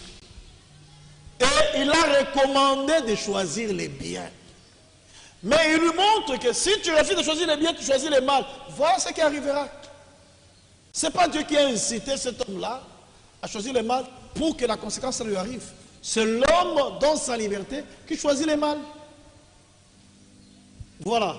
Est-ce qu'il y a encore une question à laquelle je n'ai pas répondu? Bon, la deuxième était... Il y a beaucoup de coins noirs. Oui. Ah mais non, même au cours des âges, il y a eu beaucoup de blancs qui ont cru. Dieu est équilibré. C'est dans sa souveraineté. Parce que Dieu a ses enfants qui sont issus de toutes les races. Au cours des âges, l'évangile, si vous prenez à partir du jour de la Pentecôte et tout au long des âges, vous verrez que l'évangile a circulé en Europe là-bas, hein? Europe et l'Asie, pas ici en Afrique. Or, Abraham, la bénédiction d'Abraham n'était pas réservée seulement aux Européens, aux Asiatiques. C'était toutes les nations de la terre seront bénies en ta postérité. Sa postérité, c'est Christ. Et toutes les nations doivent se retrouver. Les Blancs se sont retrouvés en grand nombre. Eh bien, on doit se retrouver en grand nombre pour qu'il y ait équilibre au ciel. Sinon, au ciel, nous risquons d'être une minorité. Dieu est juste dans toutes choses. Hein? Voilà. Merci beaucoup. Merci. Il y a un aspect de la question du frère, j'ai entendu. Après Noé, Dieu a fait disparaître. Ouais, je crois que vous connaissez. Ouais. Mais ce n'est pas toute l'humanité qui a disparu. L'arche était une solution de sauvetage pour la continuité de l'humanité. Dans l'arche, il y a eu Noé et sa famille. C'est-à-dire, dans sa famille, il y avait aussi les femmes de ses fils. C'est-à-dire ses brus. Parce que le féminin des gendres, c'est bru, non? Hein? Conclu à moi aussi. On l'appelle bru, une bru. Et à Mobile, c'est un gendre. Il y a eu Noé et ses fils et ses brus qui ont été sauvés. Et la terre a été peuplée par eux. Mais quelle est cette terre qui a été peuplée par eux? C'était une terre qui avait déjà été contaminée par les péchés. Malgré le déluge qui a eu lieu, on a exterminé les pécheurs, mais on n'avait pas exterminé le péché. La preuve, quand Noé est sorti du déluge, il s'est enivré du vin. Noé s'est enivré du vin et puis il s'est déshabillé. Vous comprenez? C'est sur base de cela que Frère Branham dit, dans le millénium, il y a des choses qui peuvent ne pas en aller. Dans la prédication, la demeure future de l'épouse céleste et de l'épouse terrestre. Il dit que le millénium n'est pas la terre parfaite que nous attendons. Quoique le diable sera lié, mais les pécheurs seront là dans le millénium. Ils seront là. Parce que c'est toujours ces gens-là que le diable viendra séduire après les 1000 ans pour aller attaquer encore Jérusalem. Vous comprenez? Donc, malgré qu'il y a eu déluge, on a exterminé les pécheurs. Mais le péché était sur la terre. La terre était déjà inoculée par le venin du serpent. Ouais. Et c'est Christ à Golgotha qui est venu payer le prix pour nous délivrer du péché par son sang. Vous voyez? Voilà. Merci. Il y a des questions qui nous sont parvenues par l'Internet. On va les prendre rapidement. Il y a, je crois, 4 questions, 5. Ok, merci beaucoup, mon frère Paul. Nous allons ici poser les questions qui nous ont été envoyées par les internautes. Nous allons commencer notamment avec la sœur Rosine Makela. Elle est aussi d'ailleurs présente ici dans la salle. Elle dit ceci, sa première question. En parlant de la prédestination, pouvons-nous dire que le plan du salut de Dieu est un film que Dieu a tourné ou a produit, et c'est a produit ou pas? Je pense que vous avez répondu à cette question que le frère Nicolas Mukendi a posée. Si le plan de salut, c'est un film que Dieu lui-même a produit, alors Dieu n'aura pas raison de condamner les gens. Dieu n'a pas fait de nous des marionnettes. L'homme n'est pas une marionnette. On a l'ingala tobengaka et qu'on a saccadé. On a écouté à télémara la position. Pour moi, je vais bouger, il faut que je non, non et non. Dieu n'a pas fait de nous des automates ou des marionnettes.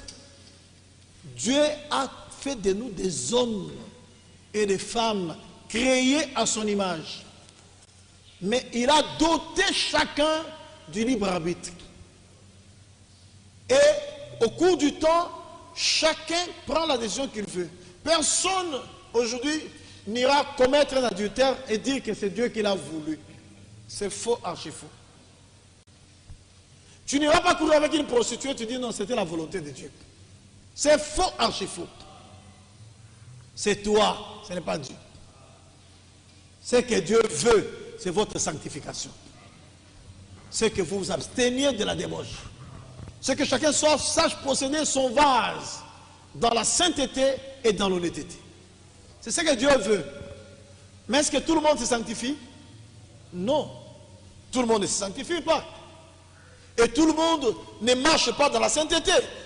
Vous verrez par exemple, dans Tite 2:11, il est écrit, car la grâce de Dieu qui apporte le salut est apparue à tous les hommes.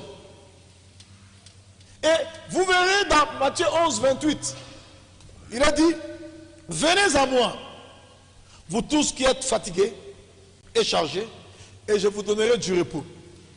Est-ce que tout le monde vient à lui? Tout le monde ne vient pas à lui. Est-ce que tout le monde accède au repos? Tout le monde n'accède pas au repos. Et pourtant l'invitation est claire. Venez, c'est l'impératif. Venez, c'est un ordre, un commandement. Mais tout le monde ne vient pas. Et tout le monde n'accepte pas le repos. Pourquoi? Par leur propre libre arbitre, ils rejettent ce que Dieu a voulu. N'est-ce pas que Dieu, dans Luc 19, verset 28, il dit, Jérusalem, Jérusalem, combien de fois ai-je voulu vous rassembler? Comme une poule rassemble ses poussins sous ses ailes. Et vous ne l'avez pas voulu. Ils voulaient les rassembler. Mais eux ne l'ont pas voulu. La volonté de Dieu, c'était de les rassembler. Mais eux n'ont pas voulu. Donc vous comprenez, cette notion du libre arbitre, elle se retrouve partout. Et Dieu, dans sa préscience, sachant comment chacun choisira, il pouvait maintenant prédéciner. Maintenant, quand on arrive dans le temps, ce qu'il avait vu là-bas, c'est ce qui va se manifester. Ce n'est pas lui qui pousse les gens à agir de telle ou telle manière. Ce sont les gens eux-mêmes, dans leur liberté. Celui qui accepte sa parole, alors Dieu, par son esprit, vient les conduire. Mais vous remarquerez que même ceux qui ont l'esprit de Dieu, comme ils ont toujours le libre arbitre, ils peuvent l'attrister. C'est ça le sens d'Éphésiens 4:30. N'attristez pas le Saint-Esprit de Dieu, par lequel vous avez été scellés pour le jour de la rédemption. Vous voyez? L'écriture que je voulais lire, ce n'est pas Luc 19, 28, c'est Luc 19, 42. Il est écrit... Non, ce n'est pas 42. Là, il dit combien de fois je veux vous rassembler. Matthieu 24. Matthieu 23, 37. Et il en parle aussi dans Luc. Matthieu 23, 37. Voilà. C'est Luc 13. Luc 13, 33, 35. C'est Matthieu 23 et puis Luc 13. Voilà. Luc 13, 33. 34. Jérusalem, Jérusalem, qui tue les prophètes et qui lapide ceux qui te sont envoyés. Combien de fois ai-je voulu rassembler tes enfants, comme une poule rassemble sa couverte sous ses ailes, et vous ne l'avez pas voulu. Quelle était la volonté de Dieu ici? Le rassemblement. Et ceux que Dieu voulait rassembler, ils ne l'ont pas voulu. C'est la faute de Dieu. Ce n'est pas la faute de Dieu, c'est leur faute. Donc même quand Israël, vous avez vu qu'Israël était aveuglé, Israël a été dispersé, ce n'est pas la faute de Dieu. Puisque Dieu l'a exprimé ce qu'il voulait. Je voulais vous rassembler, mais vous ne l'avez pas voulu. Vous voyez? Alors, c'est la même chose. Vous allez remarquer par exemple dans Jean 5, 39 à 40. Jean 5, 39 à 40. Il est écrit ceci. Jean 5, 39 à 40. Vous sondez les Écritures, parce que vous pensez avoir en elles la vie éternelle. Ce sont elles qui rendent témoignage de moi. Et vous ne voulez pas venir à moi pour avoir la vie. Si c'était un film tourné d'avance, de telles écritures ne peuvent pas exister. Mais vous comprenez que l'homme a un rôle à jouer.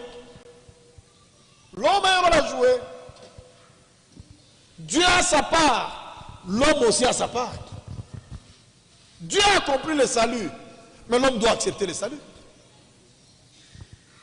Dieu nous sanctifie par son esprit et par sa parole et par son sang. Mais l'homme doit accepter ça. Et l'homme doit se maintenir dans cette sanctification là-bas en obéissant à la parole. Remarquez, Dieu dit ici clairement, vous sonnez les Écritures parce que vous pensez avoir en elle la vie éternelle. Ce sont elles qui rendent témoignage de moi. Mais vous ne voulez pas venir à moi pour avoir la vie. La parole est prêchée ici. Mais Delvaux, c'est une grande agglomération. Mais combien d'habitants de Delvaux viennent ici? Combien? Et beaucoup vous les avez. Bisso ba pharisien, to yebi na bisso, koza docteur. Bon, la question était pas ensemble. Mais pourquoi ils ne venaient pas? L'esprit religieux les a liés. Donc aujourd'hui, frère, ce n'est pas un film tourné d'avance. Faux, archi faux. Mais c'est connu d'avance. Par sa préscience. Il connaît tout ce qui va arriver. C'est souvent de sa préscience-là que tu vois que Dieu annonce même le futur. Il va dire que non, demain, à 15 h, il y aura une pluie torrentielle qui tombera. Et ça fera des ravages, il y aura des morts. 20 personnes vont mourir. C'est souvent de sa préscience que Dieu peut annoncer le futur. Et ça s'accomplit littéralement comme ça. Voilà. Merci beaucoup. La deuxième question est la suivante. Dans le plan de Dieu, quel est le rôle de l'homme dit chrétien, le chrétien sauvé par la grâce? A-t-il un rôle à jouer dans le plan de Dieu? Oui. Son rôle à jouer, c'est de croire et obéir. C'est ça le rôle qu'il doit jouer. Il est appelé à croire et obéir. Parce que dans le plan de Dieu, la finalité, c'est quoi? Si Dieu va exister avec sa famille. Je serai pour vous un père. Et vous serez pour moi des fils et des filles. C'est ça la finalité. Dans l'éternité, sur toute la terre, il n'y aura qu'un seul père et des fils et des filles. C'est ça le plan de Dieu. Et maintenant, ces pères, ces fils et ces filles là-bas sont appelés aujourd'hui, dans le cours du temps, à croire la parole de Dieu et à obéir. C'est tout ce que Dieu demande aux croyants. D'accord, je pense que la sœur Rosine Makela a bien suivi les réponses à ces questions. Nous passons aux questions du frère Eli Mbiangwa. Mbingwa. Voilà, Eli Mbingwa. Et il dit ceci. Est-ce que la vie... Bon, ça c'est une question qui a été déjà répondue par vous au travers d'autres questions. Comment quelqu'un peut-il reconnaître le ministère ou les dons qu'il a en lui? Par la façon, comment il peut reconnaître les dons, le ministère. Ou les dons qu'il a en lui? C'est-à-dire qu'il sait déjà qu'il a un don, mais comment reconnaître que c'est tel ou tel ministère? C'est ça la question? Voilà. Mais par l'opération, par la façon dont ça opère. Quand tu es ministre, on saura que tu es tel ou tel par la façon dont ce ministère s'exerce. Si c'est un enseignant, vous verrez comment il ira d'écriture en écriture. Vous verrez comment il fera ressortir le plan du salut. C'est un évangéliste, c'est une boule de feu. Vous verrez comment il va brûler. Il ira. L'évangéliste, c'est un homme de la rue, c'est un gagneur d'âme. C'est là-bas, en dehors. Tout dépend. Donc, les 5 ministères sont reconnus par leur façon d'exercer, par leur opération. C'est comme ça. D'accord. Nous avons aussi la question de notre frère Mutombuchi Dibi. Il dit ceci. Bonjour frère Sam, voici ma question par rapport au thème. Quel est le sort de tous les bébés et enfants dont l'âge ne leur permet pas de distinguer le bien et le mal? Mais dans l'application mariage et divorce, parce que Dieu ne peut pas condamner quelqu'un à qui il n'a pas donné l'occasion d'écouter l'évangile et de faire les choix. Les bébés sont innocents. Ils ne connaissent pas ce que c'est que les biens ou les mal. Un bébé, tu peux même mettre le poison ici, il mange. La preuve, ils sont nus, mais ils n'ont même pas honte de leur dignité. Quand un bébé meurt, mais il n'ira pas en enfer, il va au paradis. Puisqu'il n'a pas commis un péché, Dieu va les condamner sur base de quoi? Mais les petits enfants qui sont là-bas, 1 Corinthiens 7 est clair. Ils sont sanctifiés par la foi de leurs parents. Jusqu'à ce qu'ils auront l'âge de conscience pour faire le choix. Quelqu'un qui n'a pas le choix, Dieu va les condamner pourquoi? Dieu demeure le juste juge. Dans le mariage et le divorce, cette prédication-là qui a ainsi dit le Seigneur d'un bout à l'autre, Frère Branham dit clairement, il dit que tous les petits bébés vont au ciel. Dans le mariage et le divorce, il dit tous les petits bébés vont au ciel, au paradis. Et pourtant, elle est morte bébé. Elle s'est retrouvée où? Au paradis. Dieu dans ce temps nous a fait une grâce avec le mystère de Frère Branham. Dieu nous a montré ce qui se passe au-delà. Il nous a montré ce qui se passe au paradis. Et Dieu nous a aussi montré ce qui se passe dans le lieu de tourment. Nous avons reçu une grâce particulière que les autres âges n'ont pas reçue. C'est particulier. Frère Branham a vu Sharon Rose comme une jeune fille au paradis. Et dans mariage et divorce, c'est clair, c'est ainsi dit le Seigneur. Les petits bébés vont, les petits enfants vont au ciel. Ils sont morts. Ils n'ont pas eu l'occasion de faire le choix. Maintenant, Dieu va les bouter en enfer. Pourquoi? Le plan de Dieu est merveilleux. Hein?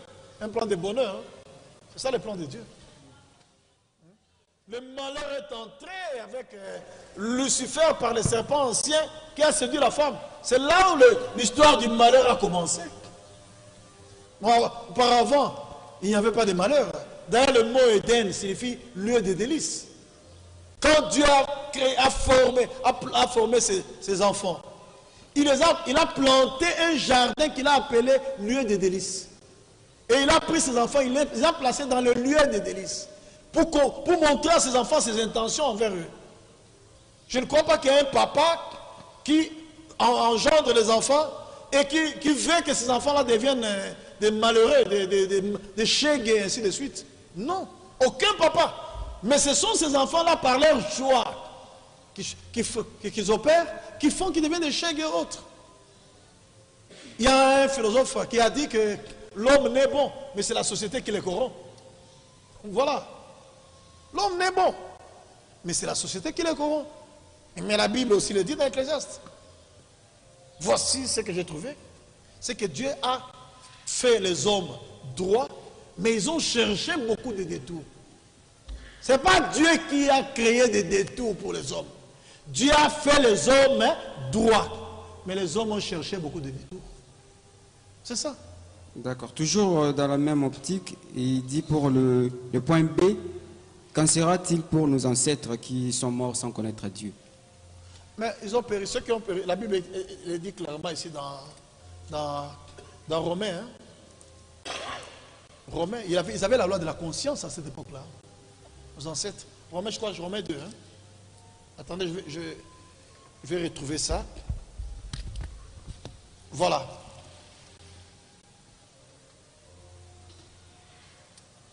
Verset 12. À partir du verset 11. Romains 2, à partir du verset 11. Car devant Dieu, il n'y a point d'acception des personnes. Tous ceux qui ont péché sans la loi périront sans la loi. Et tous ceux qui ont péché avec la loi seront jugés par la loi. Ce ne sont pas en effet ceux qui écoutent la loi qui sont justes devant Dieu, mais ce sont ceux-là qui la mettent en pratique qui seront justifiés. Quand les païens qui n'ont point la loi, suivez très bien frère, quand les païens qui n'ont point la loi font naturellement ce que prescrit la loi, ils sont, eux qui n'ont point la loi, une loi pour eux-mêmes. Est-ce que vous suivez? C'est la Bible. Ça, c'est l'apôtre des païens, Paul, qui parle. Quand les païens qui n'ont point la loi, c'est-à-dire nos ancêtres là, font naturellement ce que prescrit la loi, ils sont, eux qui n'ont point la loi, une loi pour eux-mêmes. Ils montrent que l'œuvre de la loi est écrite dans leur cœur, leur conscience en rendant témoignage et leur pensée s'accusant ou se défendant tour à tour. C'est ce qui paraîtra au jour où, selon mon évangile, Dieu jugera par Jésus-Christ les actions secrètes des hommes. Voilà la loi de la conscience. Merci beaucoup, Pasteur Sam, pour avoir répondu à toutes nos questions.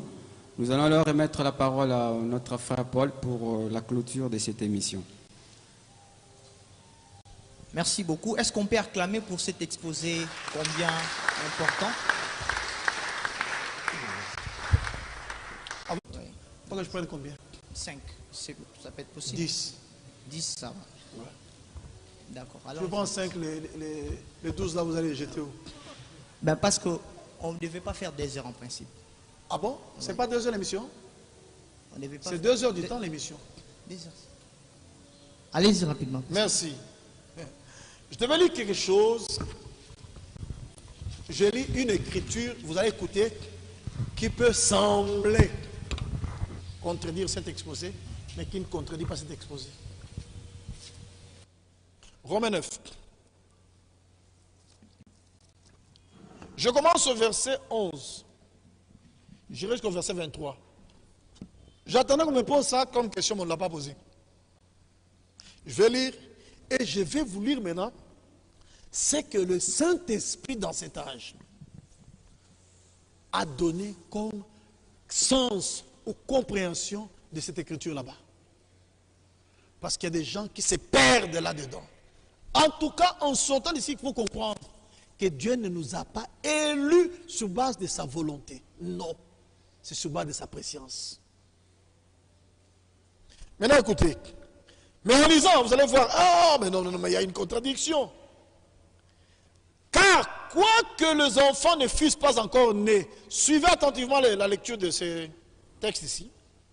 Car, quoique les enfants ne fussent pas encore nés, et qu'ils n'eussent fait ni bien, ni mal, afin que le dessein de l'élection de Dieu subsistât, sans dépendre des œuvres, et par la seule volonté de celui qui appelle. Est-ce que vous suivez? Par la seule volonté de celui qui appelle. Il fut dit à Rebecca, l'aîné sera assujetti au plus jeune. Selon qu'il est écrit, j'ai aimé Jacob et j'ai haï Ésaü. Que dirons-nous donc? Y a-t-il en Dieu de l'injustice? Loin de là. Car il dit à Moïse, je ferai miséricorde à qui j'ai fait miséricorde, et j'aurai compassion de qui j'ai compassion. Ainsi donc, cela ne dépend ni de celui qui veut, ni de celui qui court, mais de Dieu qui fait miséricorde. Ouais. Car l'Écriture dit à Pharaon, je t'ai suscité à dessein pour montrer en toi ma puissance et afin que mon nom soit publié par toute la terre. C'est là où la sœur Rosine avait dit, dans certains films joués d'avance. Ainsi, il fait miséricorde à qui il veut et il endurcit qui il veut. Donc quand vous lisez ça, vous allez comprendre, ah, ton type, soit azale kenze na ye, nzambenda lingaki azale kenze. Oh, soit ondima, nzambenda lingaki andima. C'est ça la conclusion que vous tirerez en lisant noir sur blanc ces écritures. Maintenant, écoutez. Tu me diras, pourquoi blâme-t-il encore? Car qui est-ce qui résiste à sa volonté? Oh homme, toi plutôt qui es-tu pour contester avec Dieu?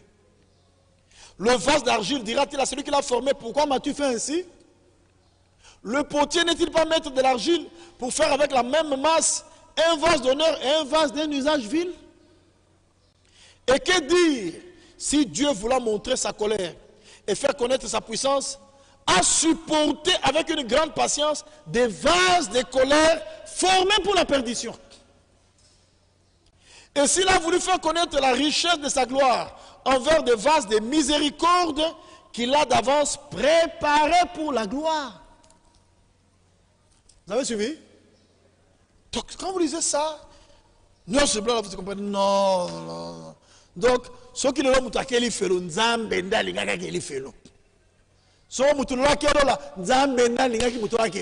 c'est ça la conclusion.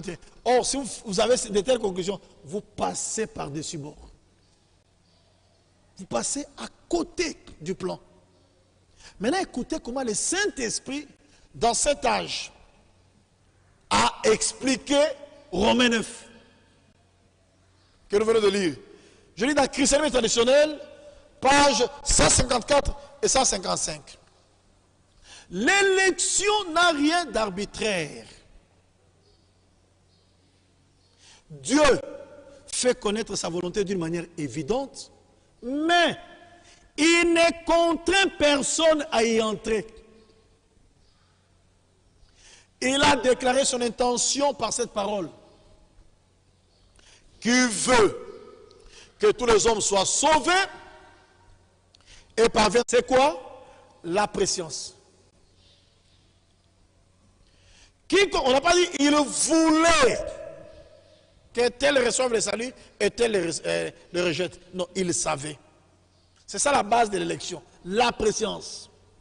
Écoutez, quiconque ne vient pas à Dieu demeure éloigné de lui. Quiconque ne se laisse pas sauver par lui demeure dans la perdition. Il faut se laisser sauver, frère. Vous avez le libre arbitre. Il faut se laisser sauver. Quiconque ne se laisse pas sauver par lui demeure éloigné de lui. Quiconque ne se laisse pas sauver par lui demeure dans la perdition. C'est ainsi que Dieu, déjà à l'avance, c'est-à-dire avant la fondation du monde, pouvait prédestiner au salut ceux qui allaient le croire. Comment? Sur base de sa préscience. Maintenant, écoutez. Très souvent, nous comprenons mal cette parole de l'Ancien Testament que Paul cite dans Romains 9. Je ferai miséricorde à celui à qui je fais miséricorde. Azur Romains 9 tout temps. Et j'aurai compassion de qui j'ai compassion. Et ainsi donc, il fait miséricorde à qui il veut. Et il endurcit qui il veut. Écoutez maintenant, c'est que le Saint-Esprit dit par rapport à ce qu'on a lu. Ceux qui viennent à lui sont ceux qui ont trouvé grâce auprès de lui. Seul celui qui vient à lui peut expérimenter sa miséricorde et son amour. C'est à eux que se rapporte le verset 16.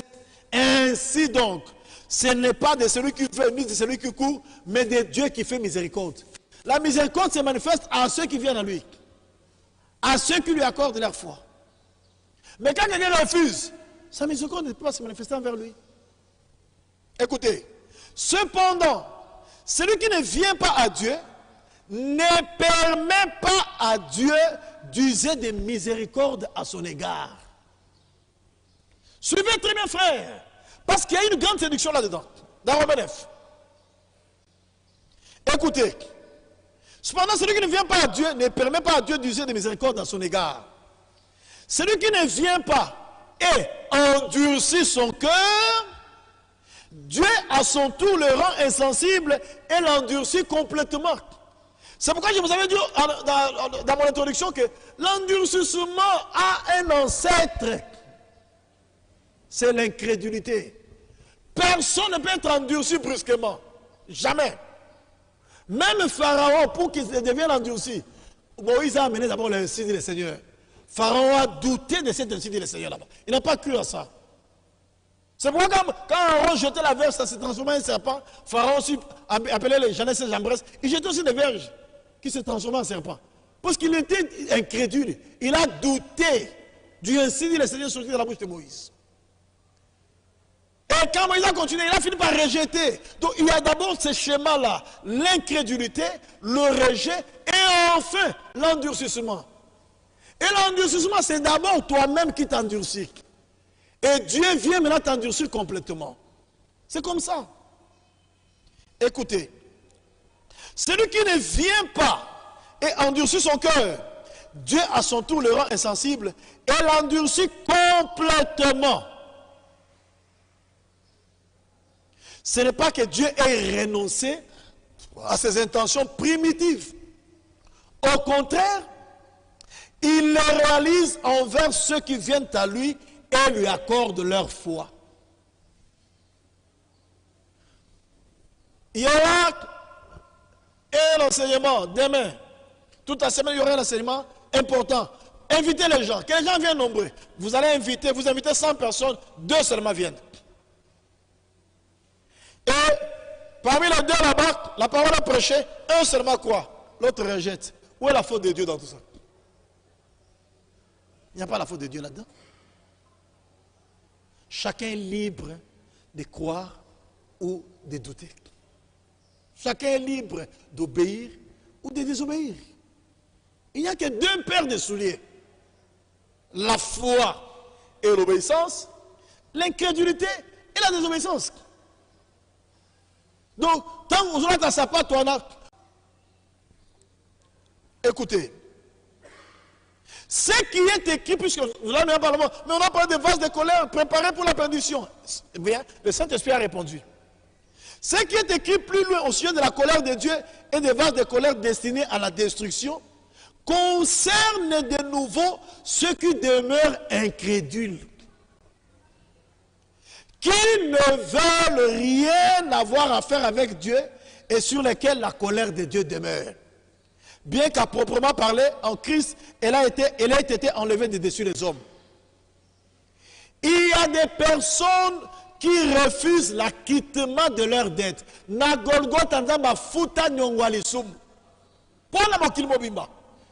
Mais ça na batu ba boya na bango ke lifsum nango nyongwa ne futa mapona ye. Abona ye. Ate nyongwa futi ngamo la makasi nanga na sala. Ya batu eno abona futa nyongwa. Non. Ngamo futa nyongwa ngai. Abona ye. Mais tu laisses tomber. Dieu ne va pas te forcer. Et il y a des gens pareils. La dette a déjà été payée, mais il y a des sacs, des poussières, Adam et Ève. Il y en a juste à côté ici en bas. Vous voyez? Il y en a. Ce péché là-bas, à Golgotha, le Seigneur a travaillé pour ça. Et c'est déjà un acquis. Mais les gens refusent l'acquittement de cette dette là-bas. Ils veulent faire leurs propres efforts pour parvenir à la justice. C'est impossible. Impossible. Pour le salut, c'est Jésus seul qui a travaillé. C'est ça la vérité. Nous croyons en ce que le Seigneur a fait et nous entrons dans ce salut accompli. Nous travaillons en étant déjà sauvés. Nous ne travaillons pas pour notre salut. Nous travaillons dans notre salut. C'est ça la vérité. Il n'y a personne qui peut se sauver de lui-même. C'est impossible. Écoutez. Il dit... Il y a des personnes qui refusent l'acquittement de leurs dettes et qui par conséquent demeurent sous la condamnation. Celui qui ne vient pas à Christ est la personne sur laquelle la colère de Dieu demeure. Il s'agit de personnes qui, dans le temps ici, refusent de venir à Christ. Et Dieu les connaissait d'avance. C'est pourquoi Dieu connaissant ça d'avance, il pouvait parler de Judas. Et l'appelait même fils de la perdition. Mais c'est sur la terre que Judas a été perdu. Judas n'a pas été perdu dans l'éternité. Ou Judas n'a pas été perdu avant la fondation du monde. Avant la fondation du monde, ce sont les fils de Dieu qui ont été prédestinés. Judas n'était pas prédestiné là-dedans. Écoutez. Il dit, celui qui ne vient pas à Christ est la personne sur laquelle la colère de Dieu demeure, parce qu'elle ne prend pas pour elle-même la rédemption pleinement accomplie. Et il va chez Lucifer. Et Lucifer, par sa propre décision, s'est élevé contre Dieu et il ne se laissera jamais, avec ceux qui le suivent, inclure dans le plan de Dieu. Et précisément, de la même façon, il existe des gens qui ne se laisseront jamais mettre à la place qui leur revient dans le plan de Dieu. Dieu ne peut réaliser le pardon et la grâce, c'est-à-dire la pleine rédemption, que là où les hommes la reçoivent comme un don de Dieu, dans la foi, en l'œuvre substitutive d'expiation pleinement accomplie par Christ. Je lis les deux derniers paragraphes. Il endurcit qui il veut, Romains 9, 18, arrive lorsqu'une personne contraint Dieu à faire cela, comme Pharaon. Puisque Dieu ne peut agir contre la volonté d'un homme. Vous comprenez qu'il y a la volonté de l'homme, hein? Et il y a aussi la volonté de Dieu. Et un croyant soumet sa volonté à la volonté de Dieu. C'est ça le croyant. Il soumet. Comme Job le disait, j'ai fait plier ma volonté aux paroles de ta bouche. Ce n'est pas par contrainte. C'est librement. Écoutez, Dieu ne pouvait pas vouloir la perdition de l'homme. Oh non, c'est la volonté de Dieu. Dieu voulait qu'il périsse. Maintenant, écoutez ce que le Saint-Esprit dit. Dieu ne pouvait pas vouloir la perdition de l'homme. Est-ce qu'on peut dire amen à ça? C'est la vérité. Dieu ne pouvait pas vouloir la perdition de l'homme. Car sa volonté est que tous soient secourus. Et il veut que tous soient sauvés parce qu'il est réellement le sauveur. Quand l'homme ne veut pas ce que Dieu veut, alors Dieu doit vouloir ce que l'homme veut.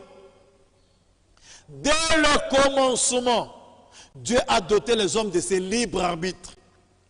Il ne les a pas contraints, ni n'en a fait des automates ou des marionnettes. Les hommes pouvaient choisir entre la vie et la mort, entre l'obéissance et la désobéissance. L'homme séparé de Dieu s'entête dans son autodétermination jusqu'au jour où il reconnaît sa vocation divine et l'accepte. Il s'entête également dans sa propre réalisation jusqu'au moment où il devient une partie du plan réalisé par Dieu. L'homme voudrait être indépendant et ne se soumettre à personne. À la recherche de sa propre liberté, il est tombé dans la perdition qu'il a lui-même choisie. Ce n'est pas Dieu qui a choisi la perdition pour l'homme. C'est l'homme lui-même qui a choisi la perdition. Il y a un qui s'en a tangi. La zone et donc on a tangi les bandeli na lité à frère Franck Kateaki. Na lité à l'invitation. Et puis la grande tragédie dans une zone de la nous disons à tous les hommes, venez répondre à l'invitation. Et ne rejetez pas l'invitation qui vous a été adressée. Dieu ne va obliger personne à aller au ciel ou à aller en enfer. Ça dépend de chacun de nous. Est-ce que c'est clair? Ça dépend de chacun de nous. Et la grande tragédie, Abi, tout à la fin arrive le juste jugement final et définitif, Apocalypse 20, 11 à 15, et chacun se trouvera alors au lieu de son choix. Chacun ne se trouvera pas au lieu que Dieu a choisi pour lui, mais chacun se trouvera au lieu de son choix. Soit vous passez l'éternité avec Dieu, parce que vous avez choisi la vie éternelle en Jésus-Christ, soit vous allez dans les temps ardents des feux de soufre, parce que vous avez refusé de choisir Christ. Et la condamnation vous suit. Ce n'est pas la faute de Dieu. Écoutez. Donc chacun se trouvera alors au lieu de son choix. Nous connaissons le proverbe qui dit « Celui qui a le choix a aussi le tourment ». Pour ce qui concerne l'éternité, on peut dire « Celui qui a fait le bon choix échappe au tourment ». Que Dieu vous bénisse. Est-ce qu'on peut acclamer encore une fois de plus pour ces brillants exposés qui nous a été donné par le bien-aimé frère Sam Kitoko, et nous vous remercions. Nous avons fini. Nous allons clôturer notre séance, notre conférence biblique. Nous étions accompagnés par la régie, Emmanuel Mouyinda, Brian Ikota, et puis derrière la caméra, il y avait Josué Kazadi et Eline Toumba. Alors pour la suite, nous allons continuer avec d'autres sujets que nous viendrons évidemment, et puis restez connectés. N'hésitez pas à vous abonner sur notre chaîne YouTube pour ne rien rater de tout ce qui sera organisé par rapport aux conférences bibliques que nous tenons.